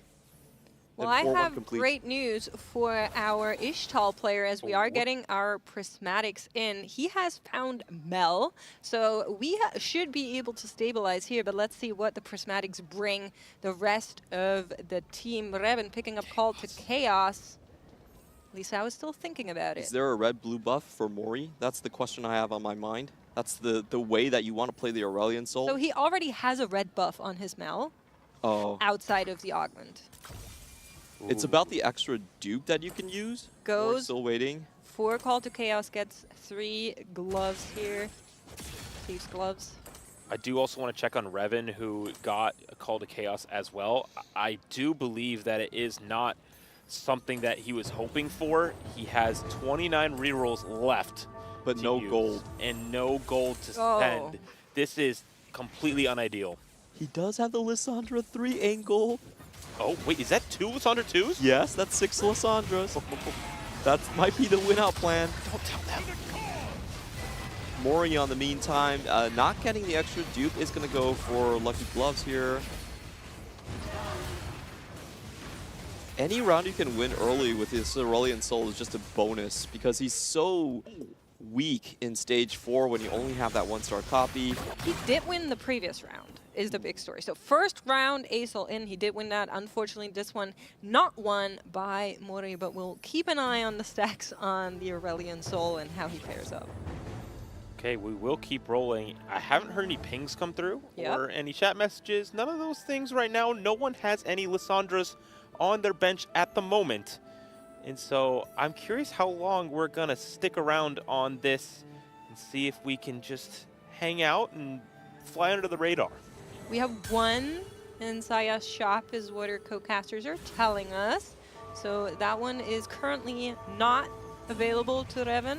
But he also just doesn't have the gold to be that deep. We do have to point out that is most likely out because he's so far behind on the rest of the board. Just not a very good Call to Chaos. The carousel could be massive for him if there's an additional copy.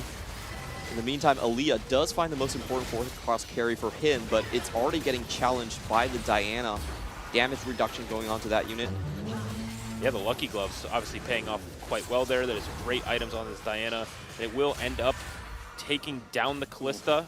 The Aesol is starting to get online, and the later and later this goes, it will continue to ramp up and get more of those upgrades to its ability. Well, let's take stock of the lobby right now, as there is a Zillion and a Kindred in this shop that our players could be interested in. I'm just looking across to see 1 Ornn, 2 Ornn on these boards. Aaliyah would so like to have one, doesn't have one.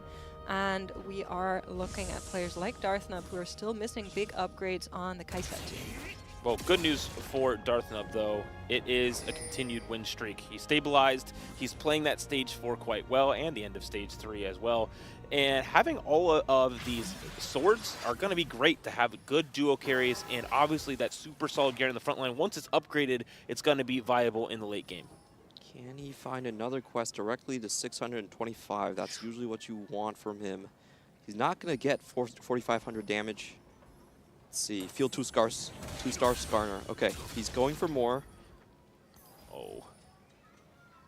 Low rolling this would feel so incredibly bad if we're not able to find the upgrade this round. There we go, finally. Just, whew. Well, just speaking of upgrades, gentlemen, there's a lot of them right now. Lee Sao and Xayah are both holding a Lissandra, making it impossible for Revan to get that Lissandra 3 right now, but he has found a Lux 2 and a Garen 2, and Daysik has also rolled to 0 and found a Darius 3, so that comp should be online, should be stable, but he has 0 LeBlancs is what we're hearing. Wow, this is such an interesting pivot. Actually, intentionally not going for the LeBlancs because there weren't enough copies there. So if you wanted to unlock it, you definitely could. There's no way you would be on 0. Definitely an intentional play. It looks like possibly we just knew what our items looked like, and so we're just going to play around with what we got. We do have Brock now online. Are we going to go for a bigger cash out, though? For Li Xiao, he knows his position, 12 points currently. If you get to 20, that is the key. We will cash out instead. Go for the win this way, not going to risk it all.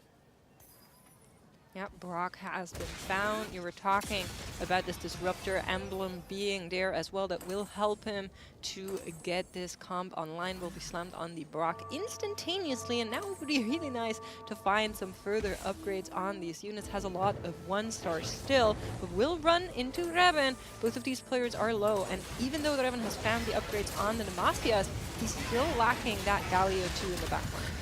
This is a read from Lee Sao that the lobby is weak enough, and he got his Mel early enough that he can use Mel as the Radiant item for the Brock. Not going for a 625 cash out that would have guaranteed that one, knowing that he was too low on HP and needed to stay alive now.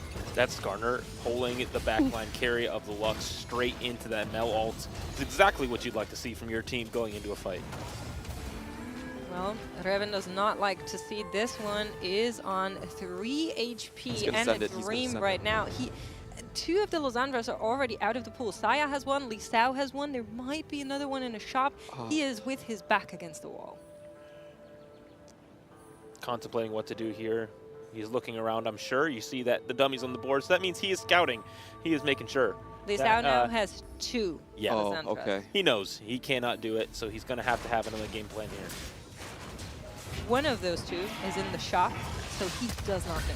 He's actually rolling, trying to see if maybe there's a chance he can find something here. Swain 3 as an alternative, chance. Just 9 rolls left. No golden orbs for potential duplicators. Oh, that's tragic. Yeah, it's really hard because there's so many people playing around AP, and so Swain on everyone's board that's playing around AP. This Lux is often a flex unit. You'll see that Darthnub is also playing around that instead. And so it's just going to be impossible to find any of these 3-star forecast outs, especially when you're playing a line like this.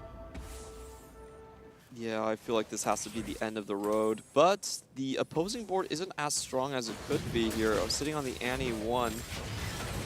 Yeah, good news is that Lux does have backline access. If she can take out the Seraphine on the other end, there's a good chance that maybe something can happen here. Both Mel and Annie not upgraded yet, so Revan might just hang in there for another round. Question is, what can he really do with that? He's in a really so close. situation, but able to at least get one more round. Yeah, the sigh of relief there. He gets another round to figure out a next game plan. It is 5-2, so many of these boards are getting incredibly strong. Bin playing around that Dumbify, but not finding any of the other huge upgrades. We do have a pair of Asol here for Mori, who is, you know, as we watched the show match earlier, is a champion and a god next set. So Mori's just getting ready to roll. He is. He's on 300 charges for this Asol, but he would very much like to be on 2 stars, and those are the ones, like you mentioned, that are missing for him still. Also, Tarek 2, an upgrade that he would have really liked. He's been rolling to 0 and cannot find anything, unfortunately, which is kind of rude if you think about it, as nobody else has unlocked Asol. Lucky Gloves going into the backline, sniping out Annie in the first try. A huge win coming in from Mori. He's shaking his head. I need those Mori meme packages right now, chat, please. The reaction. He has been giving us great reactions, I will say. The way he looked at that Darius from Dasik earlier, that was amazing. But I believe we kind of need to look at Revan and see if he can clutch out yet another round against this Darius. Does take out the Darius, is going to be able to find the win against the Ashe as well. Revan somehow, by a threat, by a silver lining, is hanging in here, has given up on the Lysandra 3. Looking for the Lux instead, 2 copies short. We're going to keep rolling. He did do a quick scout. All right, he needs to start selling parts of his board. I don't think... Who does he have in his pool? Darthnub, Saya? Oh, those are very tough boards to beat. Don't think anyone else has one on their board. No one is holding Lux. We're getting confirmation. But he doesn't have gold. One on Carousel, one in the next shop. Agreed. Well, he needs to pass Saya first. This is what you need to get through to make it to that carousel, to maybe have the chance. Lux is on the right-hand side, or the left side, but the correct side. Moreover, that Yone does not reach her in the immediate. The front line has already crumbled. There's no one there that can protect her. And Revan, unfortunately, is going to be taking an L here. Bin will too, though. Minus HP might matter, but I believe it will still be Revan on the very bottom. Unfortunate game for Revan right there. The Call to Chaos really not providing him what he wanted. He would have preferred the extra gold, but the extra rolls with nothing to buy just hit him so hard. Bin also just stuck on level 8, wanted to go fast 9. Not enough tempo generated by Dumbify. Our other 2 tempo players, Darthnub and Aaliyah, are both now within danger of dropping out with the bad loss. Darthnub played around stage 3 and 4 with that tempo, where Aaliyah played around that early game with Shadow Isles, and now both have lost a few rounds in a row and need to figure it out before it's too late. For Aaliyah, the big upgrade has to be that Thresh 1, that he's sitting on 1 copy short of not being able to get that 2-star online, but somebody is looking at these 2 and preying on their downfall, because Zaya is still in. 2 players have fallen. All he needs is top 4 to make check. Darth did hit that Garen 2 in the front line, which is an extremely good upgrade, especially with the Juggernaut emblem. But Aaliyah is also close to a Callista 3. This is the Wigwug tech coming in from North America. If you can't find anything to put on your board, how about 2 Callistas instead of 1? And it actually did get a a lot of third places. Not really a first comp, but a very strong way to play the board. Well, is it good enough is the question. On the other side is no one other than Dasik, and Aaliyah would so like to get a better placement here in the overall tournament, but can he get through the Darius? It doesn't look too good. He does take out one of those Noxus units, but both the Draven and the Darius remain, and he is going to get knocked out here. Left-hand side. Oh my goodness, those Gunblades are going insane! The Garen would not fall down with the backline healing and also the Spirit Visage. That was insane! He beat the Brock board! That is the Immortal King Garen for you right there. Insane tech coming in from Darthnub. Radiant coming in here. Oh no, one of the best Brock. ones. Come on now. Very happy to see Radiant Sterix here for Lisao, and that Brock is going to be one happy camper. Still has potential to upgrade that Brock to Brock 2, Mel to Mel 2, Azir to Azir 2, Swain to Swain 2, so the potential is there. Can Lisao live to make it happen? This is huge for him because his board is the strongest cap out of any right here, but he is going up against one of the best boards. We'll see if Brock can avoid and walk into the backline directly. We're going to keep our eye on the Draven as it ramps up. The Darius has now reached CC immunity status, so the Skarner will not do too much, but as the rocks come down from Brock, the HP bar is standing strong for now, but as the front line falls down, the Darius is now can't take down the Bramble Vest Skarner, and so it will be a round win. The Asol is still 1-star. Darth Nub takes a bot 4 for the first time. That means Xayah will get check after this game. Check in 3 games for the CN player. The Cinderella story to the world stage for him. Question is, will he be able to make it in 4? Of course, but there's more players trying to take that check. Lisao still has a chance to get there too. Oh, what a find coming in from Mori, getting that Luden's Echo onto the Aurelion Soul. Big burst dragon, hear me roar time. The big question here is there enough gold for him to potentially get that Aurelion Soul 2? Level 9 in sight. We had 12 gold to roll. Not too much to work with. You can sell the Ornn. Ornn isn't important. Oh, there it is in shop, and it's perfect amount of gold. He sells Ornn. Wow. And I called it. 600 on our Asol. This could be something that wins this game, especially with an artifact. But think about how chatty it is to play Asol thrice in the tournament, only get bottom 4, then play it in the final lobby, make top 4 on the back of it, and put yourself in one of the best positions to maybe get check after the next game. Mori unfortunately 1 point short here, but he is certainly the king of the hearts right now, playing around this Asol line. This is the best time to do it. You're at 11 points. A win doesn't even get you into check, so why not experiment? Why not be flex? Why not give us more meme templates to use right here? But the Aurelion Soul, he has a giant Atacon in front of him. He still pulls through. What a fantastic board. Li Shao is going to be the other main character with the Brock. Is he? Oh, is he out? Takes him down? He is out, so he will not enter check. Xayah, only one that is going to be in contention to win the very next game. Well, gentlemen, I believe that's going to be 7 players playing spoiler, but we'll have to see once we get there. For now, Dasic has something to say about that. He might be far away from that check mark, but at least he got this game in his hands. Would like to claw his way up into the top 2. Can he make it through Asol, through Yone? We were talking about the potential of getting a Yone 3. Xayah is broke, honestly, and doesn't have any other copies. Surprise TG still to be used here by Xayah. Where will he place it? Oh, maybe that's a visual bug, sorry. It could be, but we know that the amount of CC that comes through in the backline access from this Yone will be incredibly important to now get on to the Draven in the backline and take it down with that ability. Another top 2 coming through from Xayah here at the Tactician's Crown, taking down Dasic. That was such a cool tech from Xayah, putting it on the 3rd row and then wrapping around directly all the way, assassinating the Draven 3. He also held on purposely for that TG to slam afterwards, so he could get that set faster back into the field. Yeah, very, very cool to see it. Question is, can he do it against the god himself? Aurelion Soul, 738 stacks right now. We're going into what should be one last round. I'm not sure we're going to see this carousel 14 and 15 points respectively as Xayah tries to take yet another victory lap. Let's see what this Aurelion Soul can do. The question is the wrap. Can he clear the left side and go directly towards the back line, or will he get stuck here on the front? The set is now doing sit-ups on the right side of our screen, and the Yone is now fighting against the world. One more cast coming through could provide a huge amount of CC and take down the key units.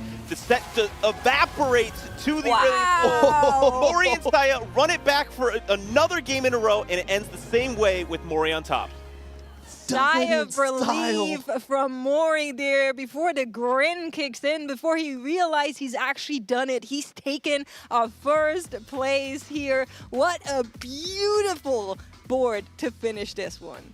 And that's just so amazing of a game plan. He called what he wanted to play. He sold to the last gold to find the Aurelion Soul 2, and Ornn gave him in hand one of the best artifacts to have in that Luden's Echo. The stars aligned for the god to come down. All right, I got a pitch. All right. If Mori wins the Tactician's crown, all right, called shot is just his augment. Right? It's gotta be, right? He's calling his shot. He knows that Aurelion Sol was the game plan, and it now won a game here, really reversing the stats, what we all thought from this composition heading into this game. Well, I'm not sure that's going to be possible because first he needs to get there. Hey. And while Mori deserves a lot of credit and respect for this board, we have to talk about the protagonist in the room. Xayah making a check on the back of that has to be our biggest story here. We were talking about the players that were able to do it before. Names like Title come to mind, Hwanmye, and now maybe Xayah. Xayah in 4 would be such an incredible comeback story for CN. They have awaited 9 sets right now for a return to the TAC Crown Championship. In fact, the community has been so demoralized, they often look forward to the regionals more than even towards the global championship. So I want to see them invigorated. I want to see the youngest player on this field make that incredible story, make that incredible opening chapter for himself. And not only that, the journey that they took to get here is the exact one that we talk about for TFT all the time. We like to say from couch to crown, but for Xayah, it's from the cafe to the crown, starting in those local circuits, making it all the way here to the Tactician's crown, now being the first player in Czech and possibly making history again this weekend. What an impressive storyline from such a young player entering competitive and basically just barreling your way into the biggest competition this game has to offer. But we can see one couple moment here from that final game there, the final fight between Mori and Xayah, where that Acel took it all for chance. Unfortunately, Mori is going to be that 1 point short, as we were mentioning. That also means he's guaranteed to be on check after the next game if it doesn't end there. So, quick reminder on how Checkmate works. I know we've been talking about it a little bit, but just to explain it one more time, players need 20 points and then a win. So Xayah is really playing for this first place right now, and everybody else should be trying to stop it. Yeah, if you're Mori, your only job is just to hold all the copies that Xayah is currently getting onto his board. Well, let's take a look at our standings now, and you see that little crown there indicating check has been reached. Mori 1 point short, guaranteed after next game. Lee Sao and Darthnub in great spots to make it there, as well as they only need solid placements that avoid the lower points. And then Binbin, Dasik, Elia, Revan playing spoiler. Guys, I'm a little bit upset at EMEA. Yeah, being at the top of the table, or bottom of the table, is not exactly where you want to be if you're an EMEA fan. But I do think we have maybe the ideal setup if you really like watching TFT, because so many of our players aren't in check and have a couple games to go. We could go the distance here, and it only can go to 8 games. I'm just saying it's possible right now. Let's talk about the possibilities you have if you're 1v7. That's the most difficult situation. The way that we have seen Hwanmye do it before was he actually just took a lot of dupes and played a 2-cost reroll. The way Title was able to do it is he played full open, made sure he had a completely uncontested line, waited for everyone to be settled, and then he jumped onto this route. For Xayah, he has been very lucky, but I feel like it has to be more of an emblem plan to go into it. Yeah, I mean, ideally you get a niche condition that nobody else can contest. We looked at it in this game, games like the Aurelion Sol, stuff like the Yone that players usually are not looking for. But the question is, where do we find ourselves? What encounter is it? What augments are we getting? There's a lot of potential to turn this one upside down. In the Americas Regional Finals, we had a player reach check in just 3 games. And you know, they had 2 game plans. They gave it a couple tries to go and win that game. First try was, hey, can I get it to 10? Can I play it around Baron? Because no one can stop me and grief my Barons. I can do that myself. And the other plan was just a crazy reforger into 10 Noxus. And again, if you can get those emblems, there's nothing you can do to stop it. We also saw some absolute craziness in the CN Final Regionals. There was 5 3-star forecasts on the board. Lee Sao had 10 Ionia, and it was an absolute bloodbath. If you are playing to keep Xayah down, you have to reach your absolute maximum cap possible. So all bets are off. If we get a prismatic, that would be amazing. Well, Clement, you're our stat guy, so let me ask you on the statistical side of things. If a player has been playing TFT all day for an entire weekend, and they haven't taken an 8th place in over 12 games, what are the statistical chances that they go there? So our current count is 33 games from regionals to TAC round without an 8th place. It's it's very, very impressive. I don't think it's going to happen. It's, I feel like you have to look at the high end for Saya. Also, the impressive part, it's 9 top 2s in a row for Saya at the Tactician's Crown, the highest level of competition. It's incredible. It's unprecedented. It's absolutely impressive for sure, and we will be looking forward to see how he navigates this game. There's a lot in there that could help him or could make him falter, but he has shown time and time again that he's an incredibly flexible player. A lot of open line raids, has dabbled in stuff like the Rumble hero augment that we were showcasing earlier. So he is certainly somebody that doesn't shy away from finding those niche condition spots and really innovating on top of them. I have a couple of scripts for you if you would like to listen to them. Oh, of course. I think World Runes into Trait Tree, that is one of the most broken combos, almost insta-win if you get the correct emblems. Another one that would be very hard to stop is actually Ishtal. So the Ishtal one, we saw him play a lot of alternating win-loss. Other players in the lobby have to pay attention to that, and it's all about stopping him. So if he spikes, you spike with him. You do not try to play your own game.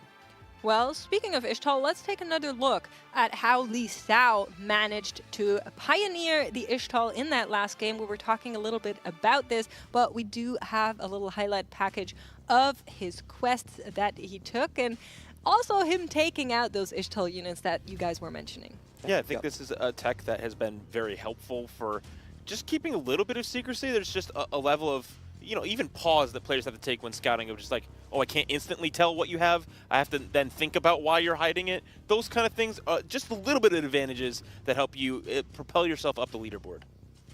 And when you're talking about Ishtal, I feel like the most important thing is you want Radiance on Brock. That's the way you can typically clinch your games.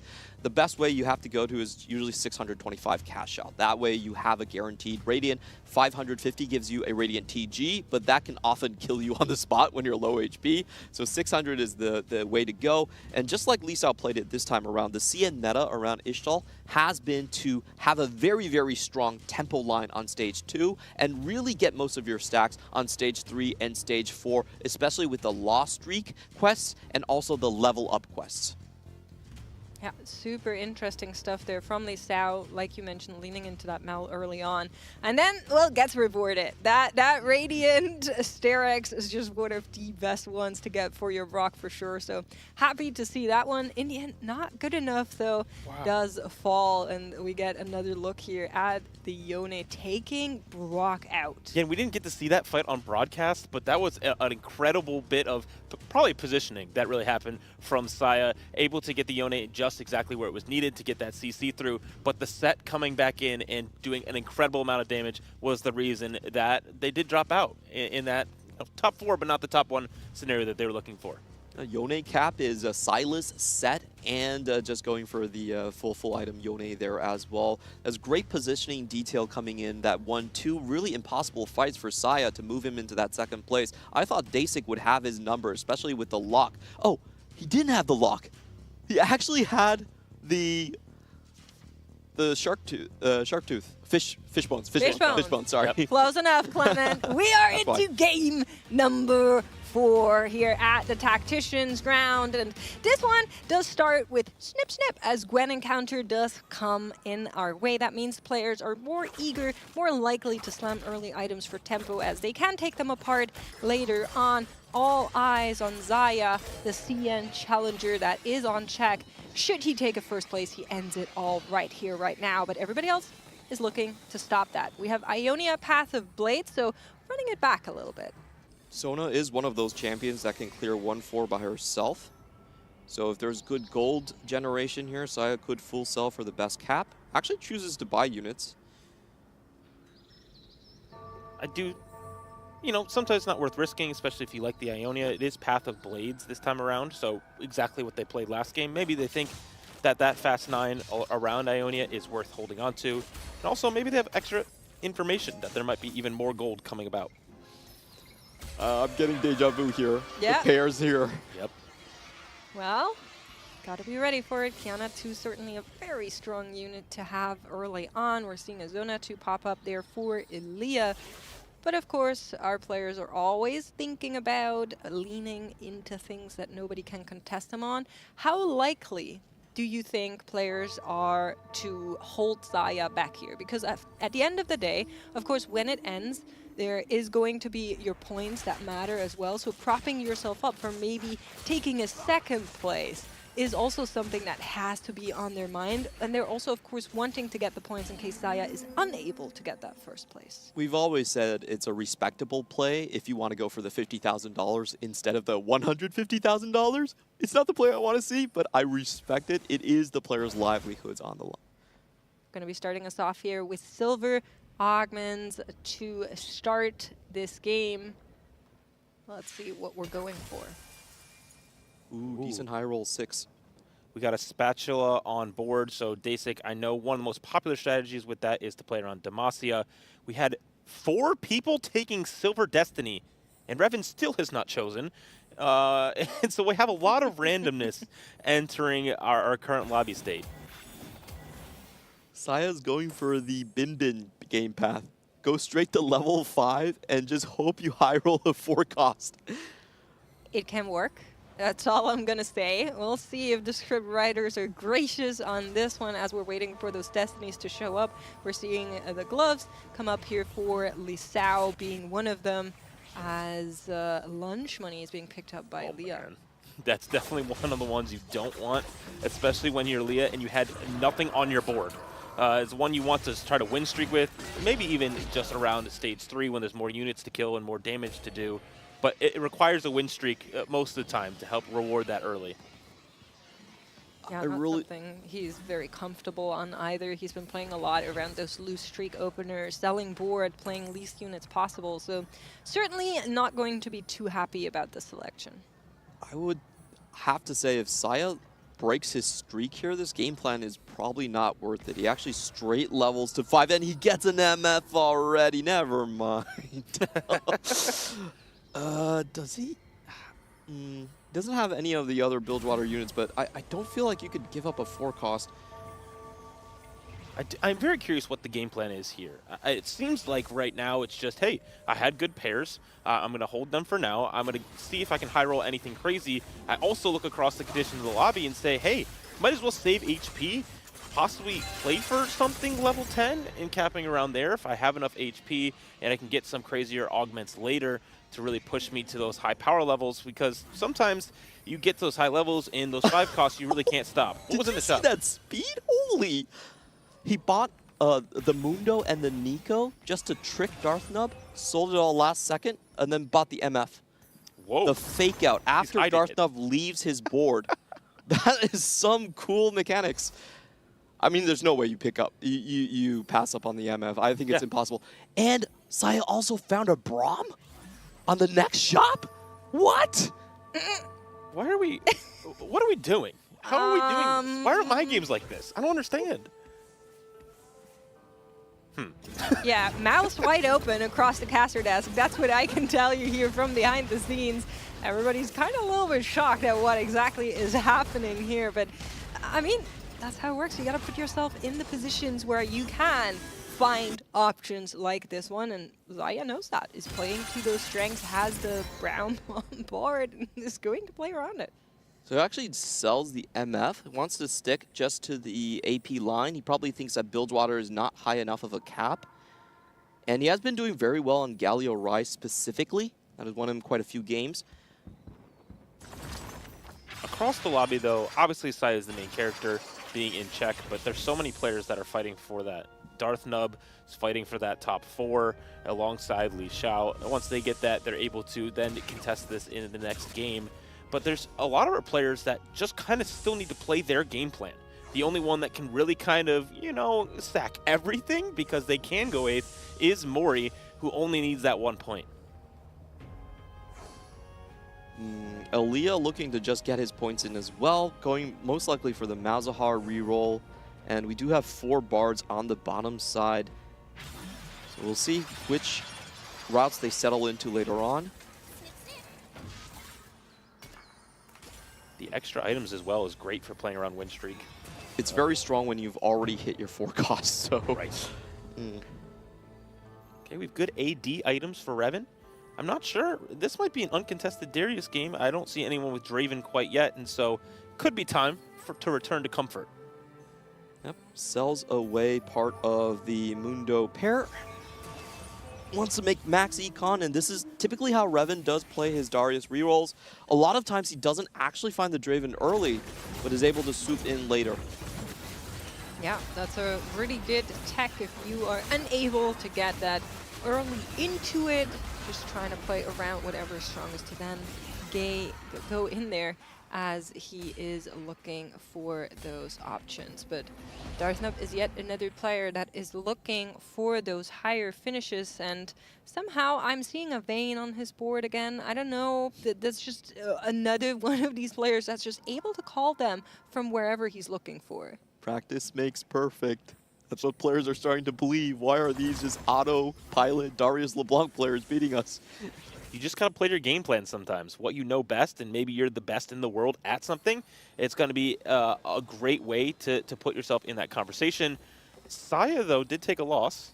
I think Lee Sao might have saved the lobby right there. Very good high roll. If you let him streak that much, there is a chance to go straight 9. Taking him down here was super important. Yep.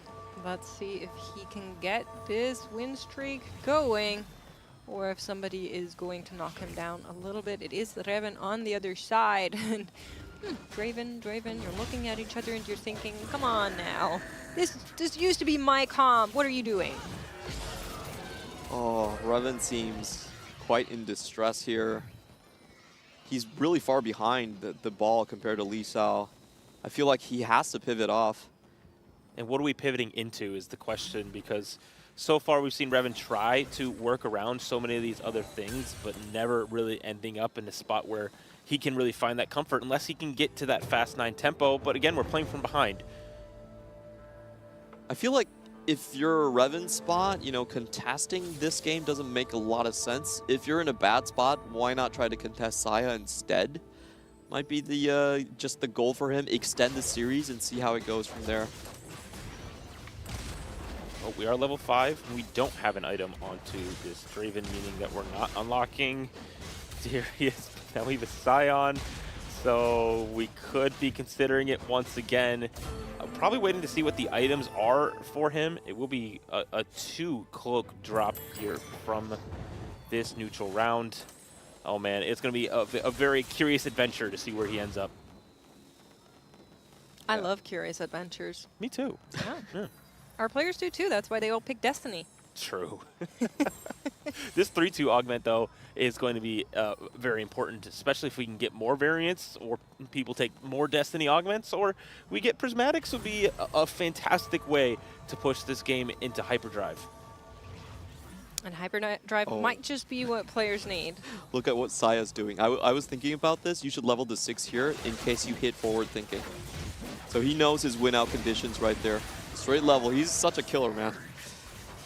Man, playing for those outs is really what separates this, or like buying your whole bench so you can get Dumbify or Golemify in a great spot to have an incredible amount of HP. Our lose streakers are continuing their journeys down the leaderboard and losing so much of their HP early on into the game. Is he going to get rewarded? It is gold. The lobby is starting to sweat. Can he find forward thinking? Explosive growth instead. We are going to push levels so incredibly fast. Well, I like the idea, and I like the execution thus far, but I will say we've seen lobbies where players that have aggressively gone for XP in the end were unable to cap their boards around strength because they were missing combat augments. That is something Xayah needs to be cognizant about and needs to think about as we go into that very last augment. Of course, if you have a lot of items, you can kind of counteract that, but only so much to go around. True. I think the job for the rest of the lobby is match tempo. You know, currently he's one of the few players on level 6. Mori got the memo here. He's also leveling on 3-2. And you have to be able to take down his board. If he's stuck on level 8, that means he can't go for the unlock of Rise. That would be the ultimate win condition for Saya. Darth is also playing around Earth's Gambit, and I'm pretty sure he does want to try and win to get Demacia +1 and get that Spatula online, but without a Reforger already online and taking a loss here, not looking like it's exactly what Darth wants, but maybe he's just going for Juggernaut Garen once again. Exactly, I was thinking about that one. Running it back. Across our lobby, we have our other gold augments. Care package for Aaliyah being a very good one for scaling. We do have the pan come through, and I'm imagining we might slam this right now. Oh, Bane 2 instantly means that we are incredibly stable right now. Juggernaut emblem coming through. This is, we are running it all the way back. I do have questions if this is a comp that can take a first place here, though. That's kind of the important thing for Darth Nub. Maybe his game plan is that someone else will help stop Saya. I'm just going to try and tempo the lobby away from him. Revan has Draven 2. We did see on the other side, but for Li Xiao, we're continuing that streak. It will be 8 in a row. No one is really even close to as strong as Li Xiao currently on the stage. We took another combat augment, giving us a bit more tankiness and also some CC to start off our fights. And so it'll be a great setup for them to hopefully continue this throughout stage 3. I feel like Mori's board is make-believe Darius LeBlanc anyway. It does have the exact perfect BIS items for the Darius, but the units are missing. Lulu. She's a unit now. Gotta respect her. Oh, maybe not. It was maybe not. Scarily close, I'm not going to lie to you. I definitely would be called out for my fight judging on that one. Anyway, looking at our current carousel, nothing crazy of interest other than the Seraphine, specifically for Leah, who is playing around that reroll, specifically the Targon Malzahar reroll.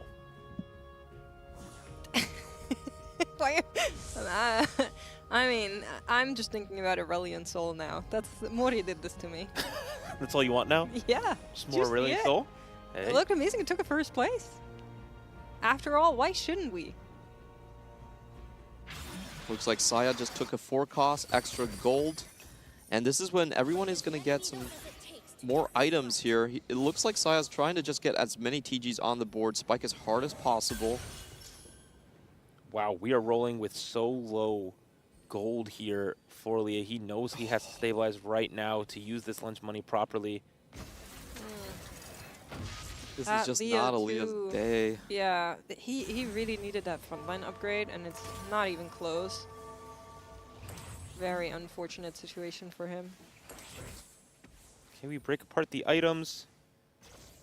We didn't get the Leeching Nucleus off of our Kog'Maw onto this Malzahar 2, but it is fairly stable for now. But the problem is we're not making interest. I'm sure we will sell some of our units on bench. Yeah, we'll make 10 gold. Hopefully we don't really need this Bard anymore because our hope is that we can win. Not going to start right now, though.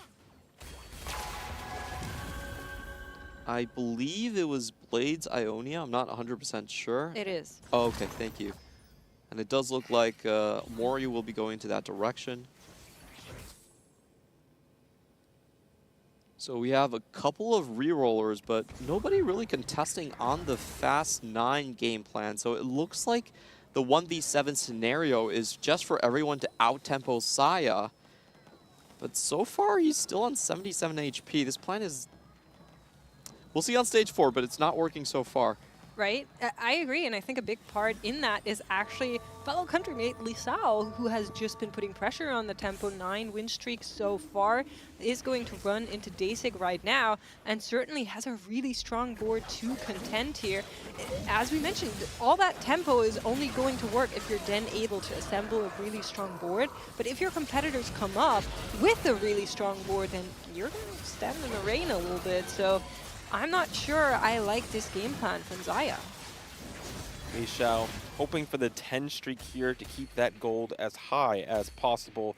That Yorick 2, though, is being very, very pesky and will not get taken down. Aww. Healing up just at the brink of elimination there. So Li Xiao losing that streak. Leah, though, continuing the loss streak. Just an econ loss, right, Clement? I'm not so sure when he rolled down below 10, man. So it is just, look at Aaliyah's expression. I really think it says it all. He knows that he's in a terrible spot. But I feel like what Aaliyah should do is still take the 3 costs out of the pool. You know, if the other rerollers can match tempo and make sure Saya just doesn't get a free stage 4, you've done your job.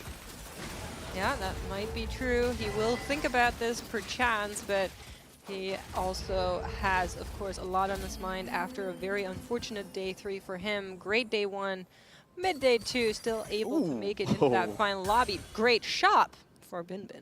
Finding that Warwick 2 is often the hardest part in stabilizing this composition. You find a lot of the other upgrades, but I feel like I get stuck on Warwick pair every single time I play this, but that is not the case here. We are already level 8 for Saya, 30 gold to work with. We're going to be unlocking our Galio, and you know what's the key to victory so far, this Tactician's Crown? What that would be Galio and Rise on your board, and I think that's where we're aiming. Don't have the Galio unlocked just yet, though. This is only 6 unique copies of Demacia across the board. So slight low roll and might give other players a bit of an opening. You know, I'm getting an eerie deja vu of the title final where we kept doubting his game plan, even though it looked like it was written on the wall already. We'll have to see what this next set of augments is going to bring, and whether or not it will be a salvation or maybe a wrench in the way for Zaya. No growth mindset, no growth mindset. Please, no Priz. That's what everyone's hoping for. Okay, we escaped the Prismatic. The good news, maybe the bad news for the rest of the lobby, is that Revan is on his comfort comp. He will be playing around that Draven and Darius this game, so he's hoping for a contest there. We do take Gilded Steel and don't really get anything that's extremely valuable. Yeah, misses the Shyvana, just pure econ coming on the way for Saya, and unless his roll down works really nicely, I think we might have avoided disaster. Well, somebody else who has found some upgrades is Elia. We were talking about the fact that he should at least keep on trying to take those units out. He was able to get that Malzahar 3 on board, still missing that Leona 3, which of course is a core part of allowing the Malz to buy time, but we do have 2 duplicators, so we could just slam it and get her on board. I feel like he must have 3-3'd into something he needed. That was an insane jump of copies right there. We believe he got Malzahar and Leona from 3-3s, so that's fantastic for him. I feel like this augment is so good in the spots where you need it the most. It gives you a lot of gold regardless of what happens, and also takes 3 costs out of the pool. There's really no negative in taking that in the spot where you're re-rolling 3 costs. Well, lunch money certainly is going to help us get back a lot of that economy that we lost. Zaya takes another loss. I believe this is the lowest I've seen him in this tournament. In terms of HP, he's one of the players that really likes to play around those early win streaks, a lot of HP preservation. We've been seeing that again and again. And somebody else will be ramping up here with that Jinx comp, and that will be Binbin. Leo 3. The Leah muscles. We have our duplicator slammed. He's chilling. Across the lobby, Saya falling quickly, 5 losses in a row. Did roll a good bit to try and stabilize and didn't find anything besides a Braum 2 in the front line. We do have Galio now, so that is huge to have that additional unit coming in from the bench. But the carry is just not really there for Saya. This will just be Lissandra 1, and it will not be around that Lux that we usually see with these boards. And we're seeing Saya actually not roll more. He's trying to see how much he can get away with, maybe find something on the carousel. He knows that his only out is just to win this entire thing. Doesn't want any more players in check. Mori will certainly be in check after this game as well, so he's trying to play the highest risk, highest cap version of his board. Edge of Night almost clutching out that fight. Lissandra not quite getting that cast off onto the backliner from Darth Nub, and so it will be another loss in a row. Zir Zillion on this carousel.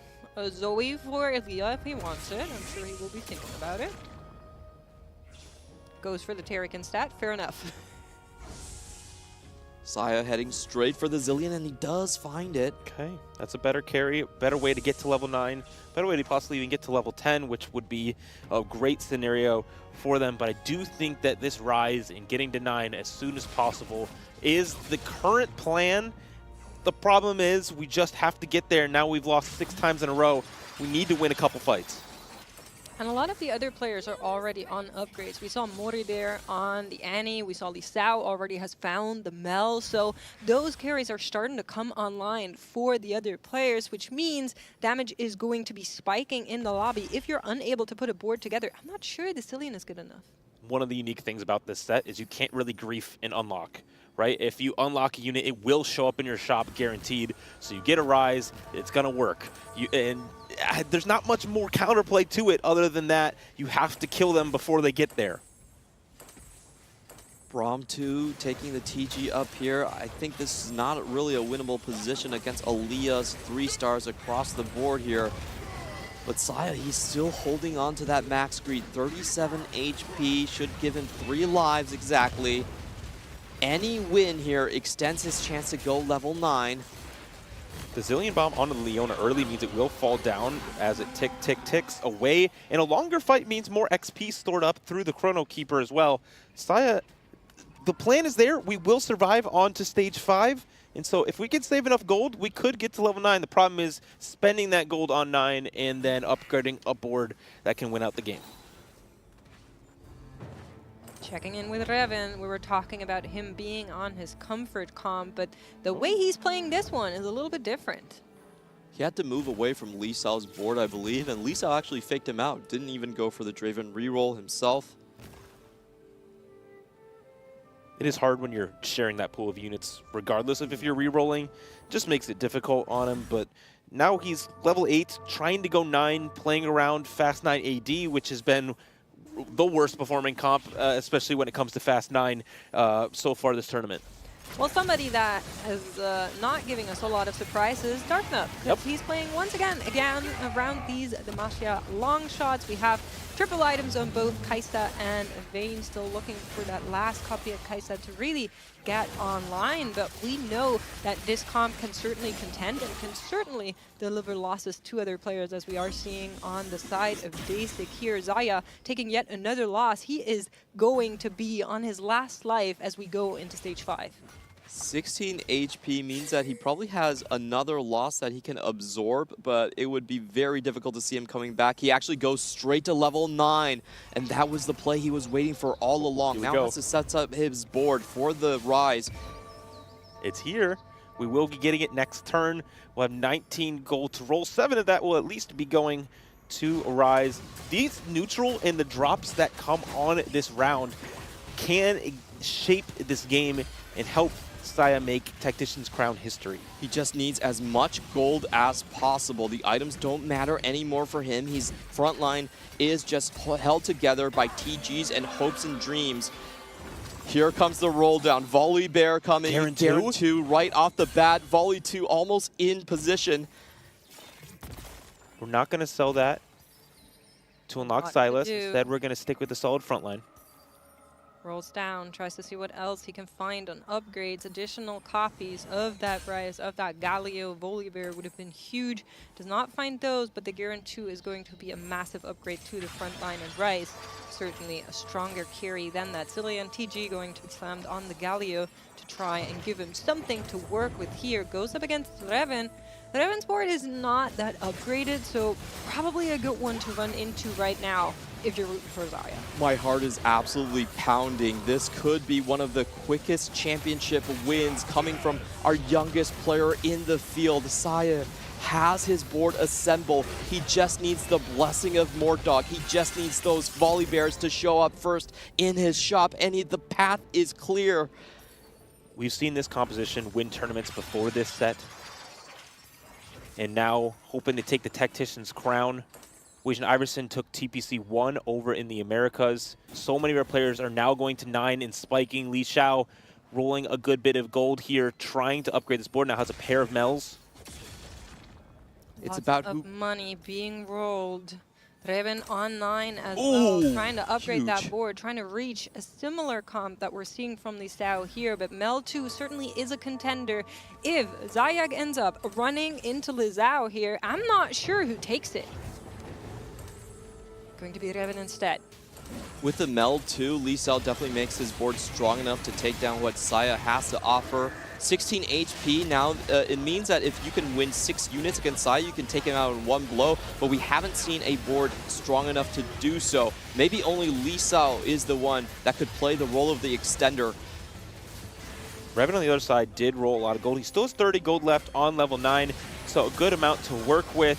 The backline will fall down to this second Xerath cast. We do see, is that Saya down at 2 HP? Oh, volley 2 with Sandra 2! Wow.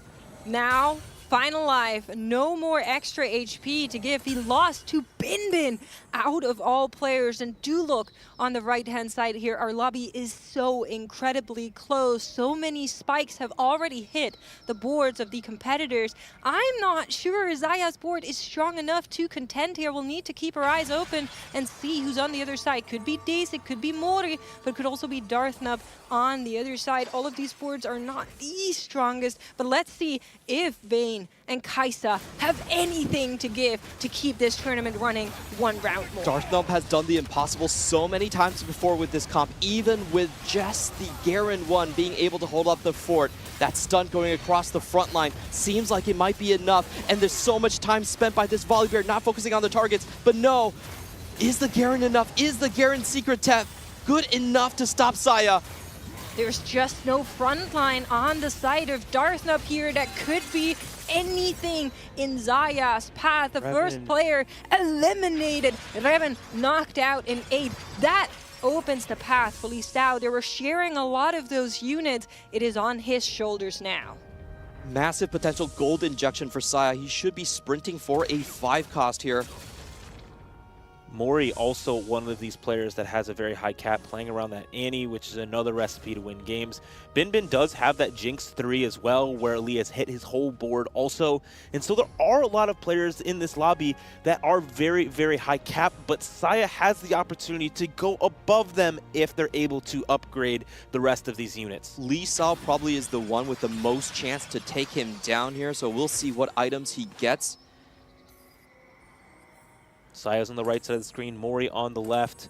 We're looking for any frontline upgrades specifically for Mori. We are very, very weak in that department.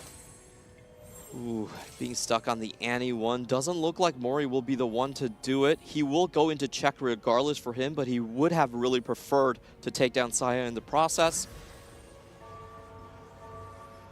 Lisao, for me, still the most likely one to stop this. And it is going to be Mori on the other side. We were talking about the lack of frontline, a familiar picture from Darthnub's board right before. This board will make an easy process of this frontline. Annie, one in the background, already down to half HP, will try to heal back up, but the Bully Bear's right onto her. Mori's backline does not have anything to give here to try and stop Zaya in his path. Bully Bear's so good with this TG as well. Dasik also falls out. And so we 2 more players eliminated. EMEA continues their downward trend here in the standings. And CN is rising, and rising, trying to end their drought. One more upgrade on the board. So far, I believe Saya's actually been pretty lucky. He's dodged the Jinx 3, the Malzahar 3. Can he do it again? He had the Jinx 3. That was his one loss that he had, but he has been dodging Aaliyah, notably, and he's on a 9-win streak. If Zaya is running into Aaliyah right now before he can find the upgrade onto this Rise, this could mean everything, but it is going to be Lisao on the other side. He has upgraded his board quite a bit as well. This is going to be the toughest test coming in for Saya. He is lacking a lot of damage from his backline. Can this Mel absolutely just delete the Volley Bear?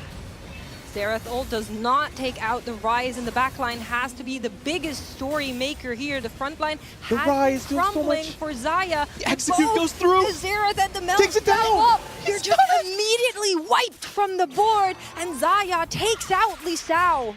The burst was not enough. Relying on those TG rounds means that Saya survives and then Rise. Even though he's not 2-star, he does have the execute from the Demacia to take down the remaining carries. The main character that stands in his way is the 10 win streak from Aaliyah on that Targon Malzahar reroll. The good news for Saya's board is there is high wrap potential from this Volibear to get to the back line. Darth Noob already hits that vein as well. No Guarantoo is going to be the huge part of this board that he needs to upgrade in order to find success. I don't see how Darth Noob stands in his way. They let him go past the PvE round, dodging Aaliyah again and again. This could be his championship to lose. If he finds that Rise too, it will be over for the rest of the lobby. But he still hasn't found it, is not even close. It's on a single copy, getting closer to the Galio at least, but he would really need that Rise to manifest his board as the strongest in the lobby. Let's see if matchmaking is in his favor once more as he ports on over and runs into Darth Noob, probably D player in the lobby that he can still beat. Bin Bin on the Jinx, Aaliyah on the Targon. Can he take down Vayne 3? The TG on the Volibear is extremely good here, and that is going to be a huge buff to Saya's board onto the back line. The Kai'Sa does dash away quite well, but Darth Noob's board does not stand up. Another top 4 puts him in check next game. More importantly, Aaliyah has taken down Bin Bin, so it is only between Emiya's Aaliyah and Cien Saya on who will end this tournament. Holding the for now. Rise. He has a Rise that he's holding. He's actually 4 Rise that he's holding. Aaliyah playing heads up, playing spoiler. He knows what he came here to do. It's Chad Aaliyah versus the unstoppable Demon Saya. He's been playing dodgeball so well, avoiding defeat again and again, but this is the hurdle he has to pass himself. The TGs do not look as good this time. Braum actually taking offensive items. Is the executes enough to pull through? Favorable TG roll on that Volibear on the right-hand side, but the Malzahar and the Zoe, they're far away from the bear. Can they take down this front line before he reaches them? Huge stun! The front line goes down! Distraction, but there's nothing there to protect the most them dominant anymore. run in Tactician history. With this run, takes Aaliyah down a peg. We still have another life left. That wasn't even close, though. It was not. The TGs are a huge, huge thing here, and we do have a better one on Braum and Galio 2 in shop. Selling this would be 8 gold. Galio 2, does he have a remover for the TG? That's another huge spike. Doesn't look like it. The Battle of the Droughts. Emiya has not won since set 3, and now all the hopes are in Aaliyah, where Cien hasn't won since set 7, and Saya is looking to set history here in game 4. Playing in front of his fellow countrymen there in Guangzhou. Everybody's looking to Zaya to bring honor and glory back to their region, bring the crown back home, is what they have been saying. Can he do it as the front line on Aaliyah's board drops lower and lower, has taken down the Leona already. Rise in the back line, tries to keep going, but the Malzahar and the Zoe are still alive, and Aaliyah keeps this tournament going.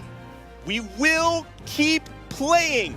Game 5 to come. Aaliyah saves the whole tournament in the hopes of everyone in this tournament and ending in just 4 games. What an incredible, incredible game from Saya. So incredibly close. And that really came down to a lot of the TGs. This time, no tank items on the Volibear. The Galio drop point was actually a little bit off, went straight into the left side, died immediately. TG rolls, hopes and dreams, and a great defense by Aaliyah to keep this tournament going.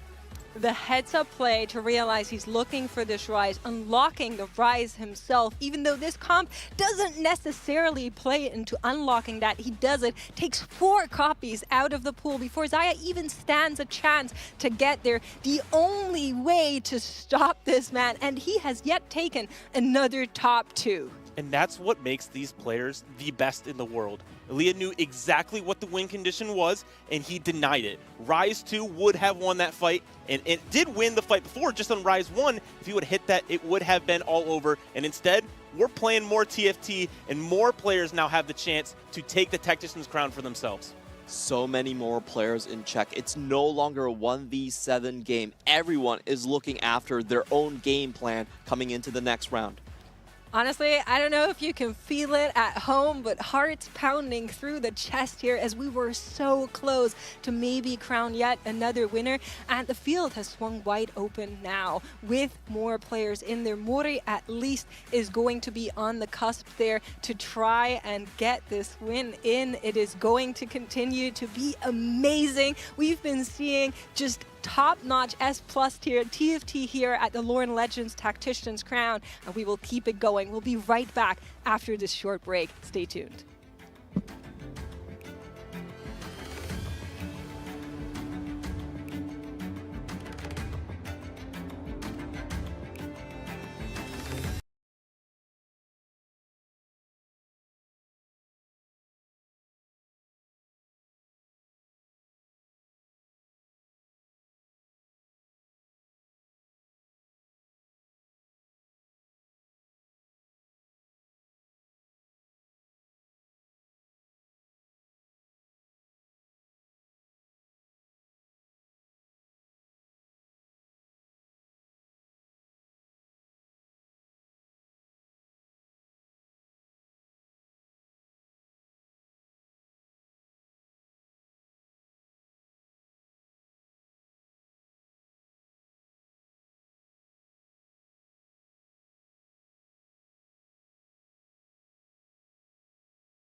couple of games. And guys, I gotta say, I thought it was over. I was like, okay, pack it up. Like, let's get this ready to go. Saya's got the trophy. That's it. And then Aaliyah with an amazing defensive play to steal it all away.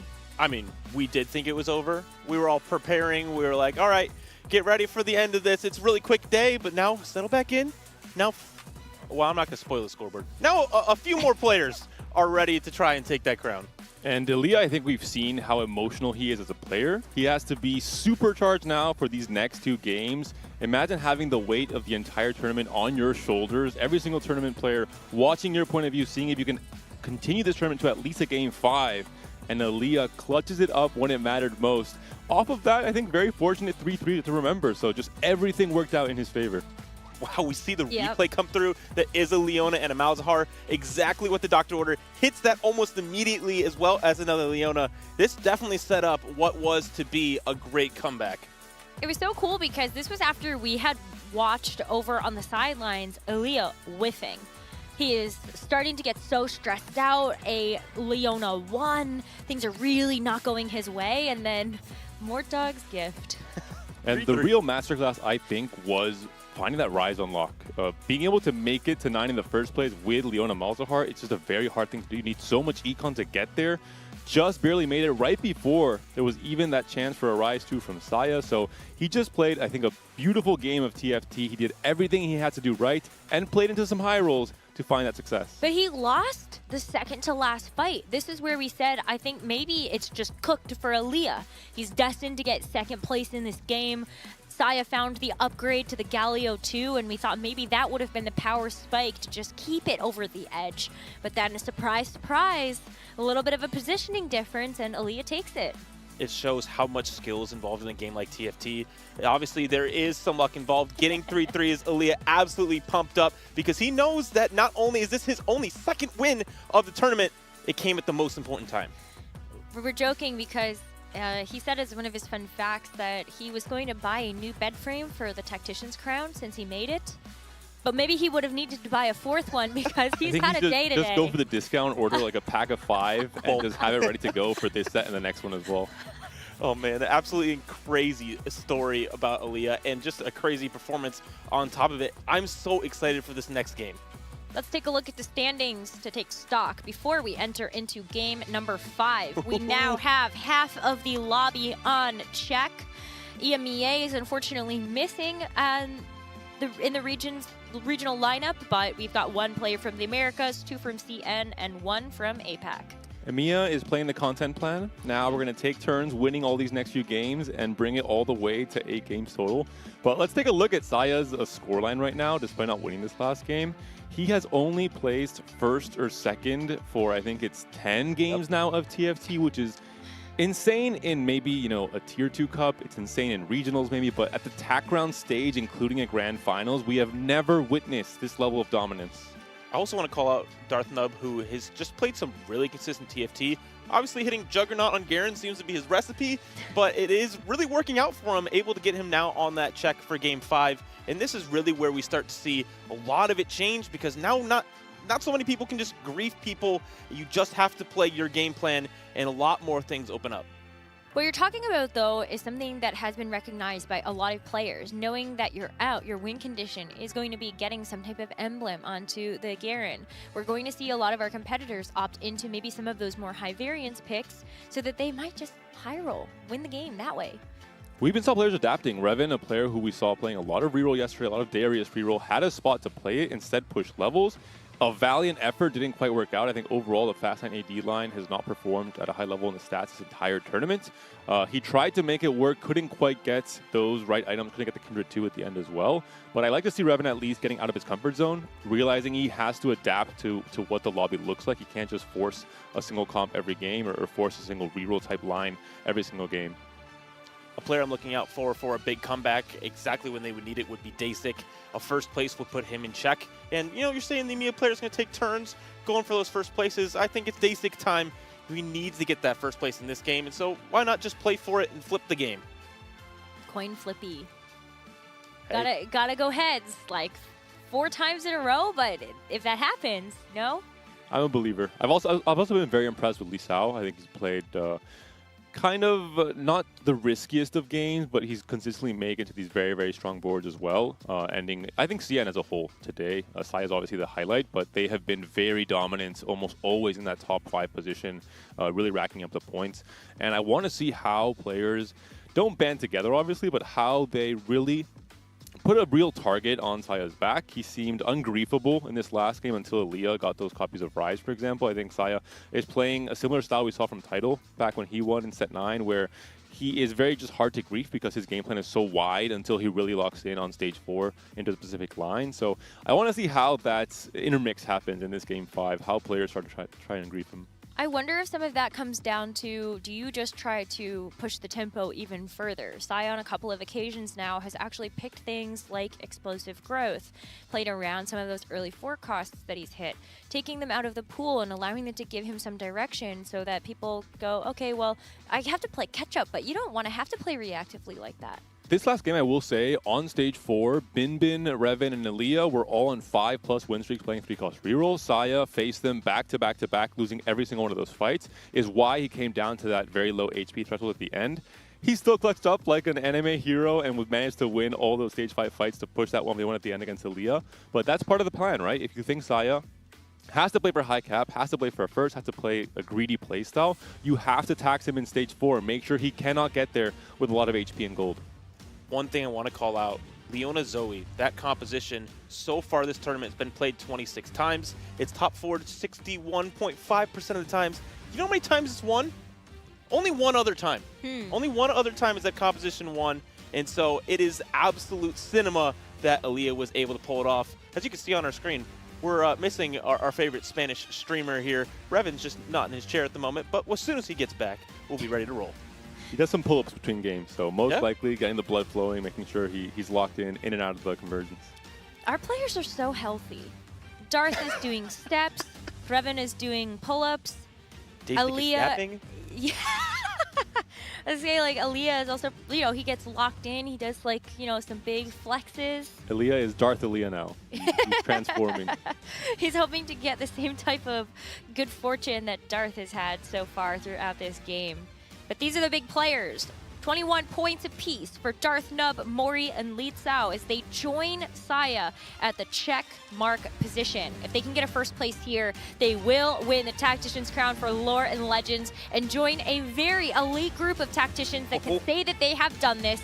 And let's see her dance. It is the Rift Herald. Oh man, these caps are gonna be insane this game. We have so many extra resources coming through from Scuttle Puddle being our encounter. Panda, are you making 20 gold this game? I'm making more than 20 gold ideally, if I have the option to do it. We've seen some pretty big records sometimes with certain augments with the Scuttle Puddle start. The biggest thing to look out for me, there are many times in stage 4 that are quite rich but not quite rich enough to push for a fast game plan. Scuttle Puddle is that little bit extra you need to pair with like a gold Econ for example, to be able to bypass stage 4 altogether and play for the really strong fast line boards consistently. Things like trying to get that Rise that Saya was missing last game. I'm sure he would hit it. So the Saya ကကျွန်တော်ထင်အဲ့ဒါပဲဆော့နေမယ်။ဂရုမဆော့များတယ်။အဲ့ဒါဝင်နောက်ဖြစ်ဖို့အကောင်းဆုံးကအဲ့ဒီမှာဂရုံးကတော့အကောင်းဆုံးပဲ။ဂရုံးနဲ့ကနံပါတ်1ယူကဟိုဖြစ်တော့ဘယ်ရိုနာရှာလည်းမြင်နိုင်တယ်ဘယ်ရိုနာရှာလည်းကောင်းဘယ်ရိုနာရှာကအဲ့ကြောင့်မသူ fight တွေဟိုတာလည်းရှိမှာဘယ်လိုရှာလွယ်တယ်ဗျာဒီအရေးတန်ဘူးဆော့သွားတယ်ဒါပေမဲ့42လောက်ထိအကယ်42မှာသာ prismatic high roll ပြီးတော့ဟိုဟာကြီးပါလေ grow mindset ကြီးကောက်ရသွားရင်ပြီးသွားပြီပေါ့ဘယ်တော့ဒူးနဲ့ဘာညာတီးလို့ရတယ်ဒါပေမဲ့ချက်မိတ်တွေဖြစ်တာပြချက်မိတ်တွေများလာရင်တော့တေချာဘုတ်ကတ်တွေအကျန်းရည်နဲ့ဆိုကြပြီးတော့စကယ်နဲ့ပဲဆိုပိုအောင်ဆိုးသေးတယ်။ဆိုင်ရပြီ။ဆိုင်ရုံနဲ့လက်ပလုံးနဲ့တည်လိုက်လို့ရတယ်။ဒါပေမဲ့တလူရဲ့ item တွေကဆိုင်လက်ပလုံးတည်လို့မကောင်း။ဒီ show အနေနဲ့ကသူ H တယ်ပေါ့။ကျွန်တော်တင်တော့ဒီ show ကဒီကနေအခုဒီနှစ်ကောင်နဲ့ဆော့မယ်ပြီးရင်ဟိုရှိတဲ့ပတ်စံတွေကိုဘတ်ထုတ်တဲ့အခါကျရင် media ရလို့ရှိရင် media နဲ့ H တယ်ဆော့လိုက်မယ်။ Any of those augments that are going to enable you to actually get to those higher caps. I think we're definitely looking out for the XP and the gold generating augments. But there are also other ways that you can play to reach those higher heights. That's maybe around items, maybe around having the artifacts. from something like YouTube Malafa's whatever. Remix Rumble win. They're forged in I strength. feel like the massa. But let's see if we do actually get something Massa. like a prismatic. So get it, buddy. Serving step, serving spell, serving step. Shy late. Serving step မကောင်း that can shape it like ပြီးတော့ Mori picking up slamming straight ကောင်း into လို့မတူ counter. နိုင်ရ Yeah, you can get the threshold advance for zone the မှာ extra interest much earlier. အဲ့ so you advance can zone နဲ့ way အရှုံး easier ခံလိုက်လို့ times ရ to တယ် proc off ပတ်ထုတ် with ပြီး the 4-3-7 ideally.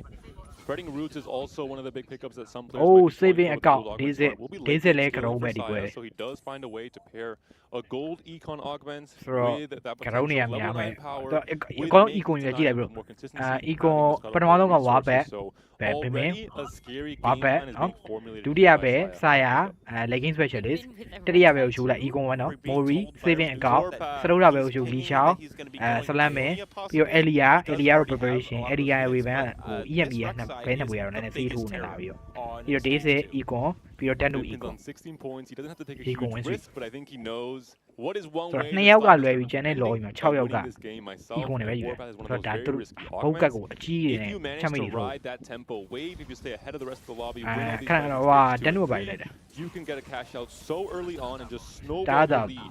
စတားစာ Rek'Sai is one of the best champions to be able to do that. This is going to be a pretty easy victory for Bin just to start to stack that up. We've got late game scaling for Saya, Darthnub taking Stars Are Born, maybe waiting for some really good champions to show up so that you can actually get those big upgrades. I really like this choice from Saya. Taking the late game scaling is not only econ, getting a couple XP every round, but also combat in the late game, specifically playing around those 5 costs that obviously we have seen that Saya can pull off that strategy even in the highest of moments, and with the extra gold, having a little bit more of that guarantee to get there will be great. Darthnub is playing around Bilgewater, and this is one of those compositions ချက် we မိ look ရ at အောင် and မှာ we ဘုတ်က say, ကျင်းတာ hey, ရေးဆုံး flip မှာဆို games ဘေ this ဝါတာကြီး one, ကောက်ဆိုတာ we can win games, အာ but ဗျာ we က also စား can ပဲ win ဗျာ games ဒီ the ပဲ way. လေ It's a line he played a bit yesterday as well. Get up It was behind a my line baby, that he what did I found, know? to play for just a fast and a high cap place. That was what he was really. ဂျန်နူချက်မိ days 1 and 2, Saya ချက် and မိ he won a game actually with Bilgewater, so Mori he ချက် must မိ be fairly comfortable on ဒီ this 6ချက်မိ line in terms အဲ့တော့ of now that he's in check ဘလူးအောင် and ရ he ယ် has to နို win ကင်း a နိုပိန် game. ရယ် This is one of those အဲ ways to ဖရော get ရ as ယ် long as you have ပြီးတော့ the ဂျ tempo ဘော to နဲ့ game ဆိုနေ 4, အာ you can make it ချက် to မိရ Tom တယ် Kench 2 in particular, and that Tom Kench can scale you extra resources.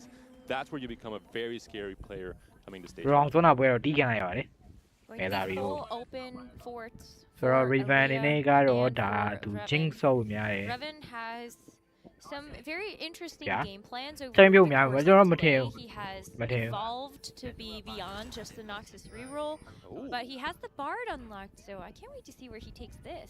Bard, but also Yasuo 2 plus the Ionia package. So now he can go for that Ionia, and he has the lesser duplicators alongside that. So the setup for it is probably အာ the ဘလို့ best ပြော in the လိုက်မှတော့ lobby if ဘလို့ he's ပြောလိုက်မှတော့ able နိုကင်းနိုကင်းနဲ့ဘ to လို့အောင်သိသွားပြီ possibly pull everyone else off this line. Doesn't really have the AP items just yet for the Ari eventually. Wants to make use of these duplicators, of course. But we'll have at the very least some AD-centric items for the eventual Yone on 3-5. A little bit out of Revan's wheelhouse, but still a 3-cost reroll. I think he wanted to play this a bit yesterday as well, so should be pretty happy with the spot.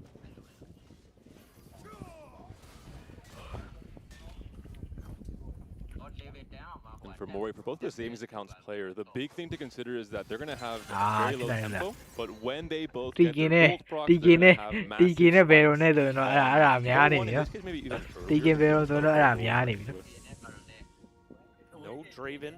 အဲ့ဒါဆိုရင်တော့ရှုပ်ကုန်တယ်အဲ့ဆိုရိုက်ဖို့များနေပြီ The unit that they're looking for. But you look at the TK bottom of တဲထုတ်မှဘယ်လိုလဲဆိုမယ်ဆိုရင်တော့အဲ့ဒါပြီးပြီ Daysig, ဘယ်ပြီးသွားတယ်ဒါကြီးမဆုံးနဲ့ getting as much gold as possible, but I'm very curious Dai, ma about sono Aaliyah ero più specifically. Playing prep is not an augment we see very often, but is very much reroll ဘလို့ centric. TK ထဲဖို့တော့ So ကျွန် I တော် bet ဘေဝတာ he's အကြာ trying ကြီး to ဆို find အောင် that ဗျာပြီးရင်ဘေ uncontested ဝတာအကြာကြီး line ဆိုရင် level 10နဲ့တော့အောင်မယ် level 10တော့ပြီးတော့အဲ့ bike အကောင်တွေတော့ပိုးထားရမယ်ပြီးရင်အကုန်ထည့်ရမယ် Okay. That is အာ going ပတ်စ to be ပတ်စပေါ်မှန်းနေဗျာလောက်ကောင်းမဲ့လောက်တွေက interesting to နေ see ရ whether or မှာ not he ဘူး can လား pull that off. Mori has unlocked the LeBlanc already, so maybe that's something that Mori is also angling Area towards, အင်ကြီးပဲ but ဝက်လိုက် Aaliyah is bro starting ဟက်ကာ to ဖြုတ် grab သွားဟက်ကာမဲ Draven ဆိုတော့ and a Scion too. ဟက်ကာမဲဖြုတ်သွား Makes a lot of sense. You're going to sack all of stage 2, use it as a prep stage, and then come in stage 3 and take over. This is where a comp like Darius really comes up in a So big genuinely, way. oh. It's really hard to beat a Darius 2 in stage 3. You just don't have enough to fight through that DPS check. We hear a lot of pings. Also, I'm very curious what people are. It sounded like the on the way ping Don't ask me how I know that, but it is one that is coming through quite often. Wow, Bin's board is insane. We have multiple 2-cost upgrades and a good trait web to go alongside it, and so he will be doing lots of damage and getting this Warpath scale as quick as possible. It's coming together. I mean, that's a pretty big hit for Aaliyah to take, and I think that's something that is also going to be really important for our players to keep in mind. You might be loss streaking, so you can actually get the econ, but you also don't want to be taking too much damage. That could put you in a really difficult position later. That was so close. That was Saya very close fight. continuing that win streak. Really smart from Bin to pick Warpath in Scuttle Puddle. I think he's going to have the extra gold to push levels much earlier and have that extra unit of damage to get the Warpath proc a little bit earlier.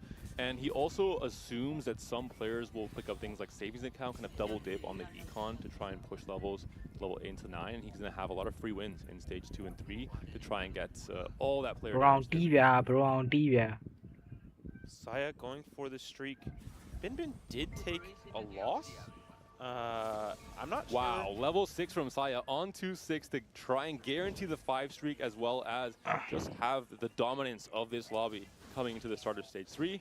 Faces Dasik, who isn't really playing for any kind of tempo play right now with savings accounts, so going to have an easy win here. Saya is so lucky that he wasn't going to run into Bin. It looks like Darth Nub did take a quick win as well, so they have stabilized around what they've played around with the Bilgewater specifically, and so 5 win streak and 2 5 loss across the lobby, both at 69 HP, and so more resources are on the way because of our encounter this game. All the prep stacks now for Aaliyah, getting the Draven in, and then for Revan, I mean, what are you gonna do? I guess you could still go Ionia, but you kind of want to make sure that you have the items for it too. Hoping maybe another sword gets dropped from the crabs. Would love a Nashers for the Ahri. With the other duplicators, I think he's going to be centering more on the Ahri 3 more than the Yone. We've seen a lot of CN players kind of skip the reroll angle and just play for Ionia tempo instead. But with the duplicator pickup, I assume aimed at a Darius, now he kind of has to play for the RE3 instead. And he's going to have a lot of gold to work with. I think he even push 7 on 3-1 if he wants, but most likely 3-2 to have an early Yone unlock. Poppy 2 for Dasik will start to stabilize this board even more. Savings account does raise your interest threshold to 70, and so we're able to sit above 60 if he does desire. Also having this Ambessa in bench does open up a lot of options into the late game. Very curious what Saya is going to do with his game plan. He has a win streak. He's right now holding a lot of units to play towards Demacia, but both savings accounts players, they are most likely playing the Demacia. They're going to have a lot more gold to work with as well. Lisa was also holding kind of Demacia-esque units, so it would be quite hard for Saya to break through and play a 4-way contested Demacia in terms of the Garen upgrade. In this exact position in game 1, Saya pivoted into more of a Mel flex, and I think he's been quite happy to play uncontested, so I assume he will try and pivot out of Demacia altogether coming to stage 4. Or just hit. Or just hit. That does seem to be the actual thing that Saya's been doing the whole tournament, because it does take a little bit of luck with your shots to make it happen. But the 3-2 augment here will be huge, especially onto our Scuttle Puddle. A prismatic augment. Prismatic ticket. Wow, that was Goes for indecision. Really interesting. What do you Extra like? gold here. We're on a 6 win streak, so Danuna, no, Danuna maraing raging. Hello. Big win condition unlocked for Darth Nub. He has gotten win out. He'll be looking to go to level 9 and then straight to 10. And I imagine Win out the game. Win out, Wamala. He's playing the Bilgewater line now, so it would be a very difficult, but not impossible, considering that is one of the strongest boards you can possibly assemble on 10. But I also can't you just like play Bilgewater into a point where you just get a bunch of legendaries in? The problem is, if you're just pushing to 10 itself, going to 10 and having 10 rolls does not guarantee stability if you have just all 1 cost on all your legendaries, whereas the Baron, just the Baron himself as a 1-star does offer you a few rounds of a lot of stability on, 4-3 or 4-5. Win out augment the game, win out ဖြစ်သွားမှာလား prismatic ticket. ဆိုတော့ကျွန်တော်ကြည့်ရမယ် Bin and Mori